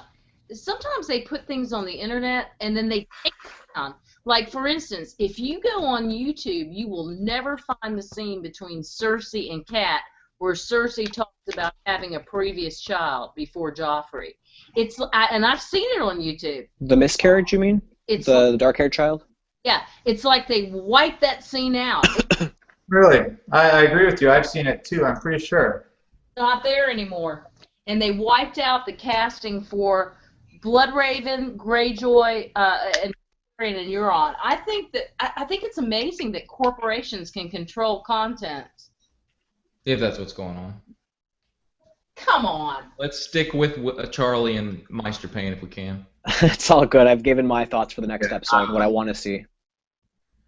Thank you all so much for joining us and doing this. I know it's a long thing. I know we would like to speed it up, but there's just so much to say. If we do in future videos get to a point where y'all feel like you need to leave because it's taking too long, feel free. Thank you, Maester Payne, for being able to finally join us. I can see. So glad. Yes. Thank you so much for making it, Maester Payne. You were awesome. Awesome. Thank you. And also thanks, James and LaDonna. You guys, as always, wow us with amazingly well-developed theories. You give us so much information that we have to reflect on after the fact. So, like Maester Payne's doing, applause to you guys. Definitely, you guys should check out Maester Payne's. He made a couple of videos about his thoughts on Jon Snow, among other things. So definitely check out his videos at his channel. For a while, I will just be doing probably themes of the TV episodes for a little bit. So that'll be my next video. But there's only 2 up there right now, so check it out. Bottom line, check him out for sure. YouTube.com/Maester Payne. And if you want to see my own spoiler-free reviews, like I said at the beginning, YouTube.com/CharlieInWesteros. Yeah. And James and I are incapable of doing spoiler-free, so. Charlie does a great job with it. It's definitely worth watching what Charlie. Absolutely. It's amateurish compared to what you guys are doing, all 3 of you. So my hat's off to all 3 of you. Good night. So, So much. I enjoyed this so much. I have not even eaten dinner. I enjoyed the heck out of this. It's oh wonderful. my God. It was great times, guys. Love you. Had a good time, guys. Thanks for having me. See you guys next time. Oh, Eli, I hope you get to join us next time. Yeah, Yeah. Eli. Absolutely. Miss you, Eli. And All right, thank you to the audience for watching. especially the audience. Y'all have Bye, a good folks. Take care. Good night. Love you, Mama. I love you too, darling.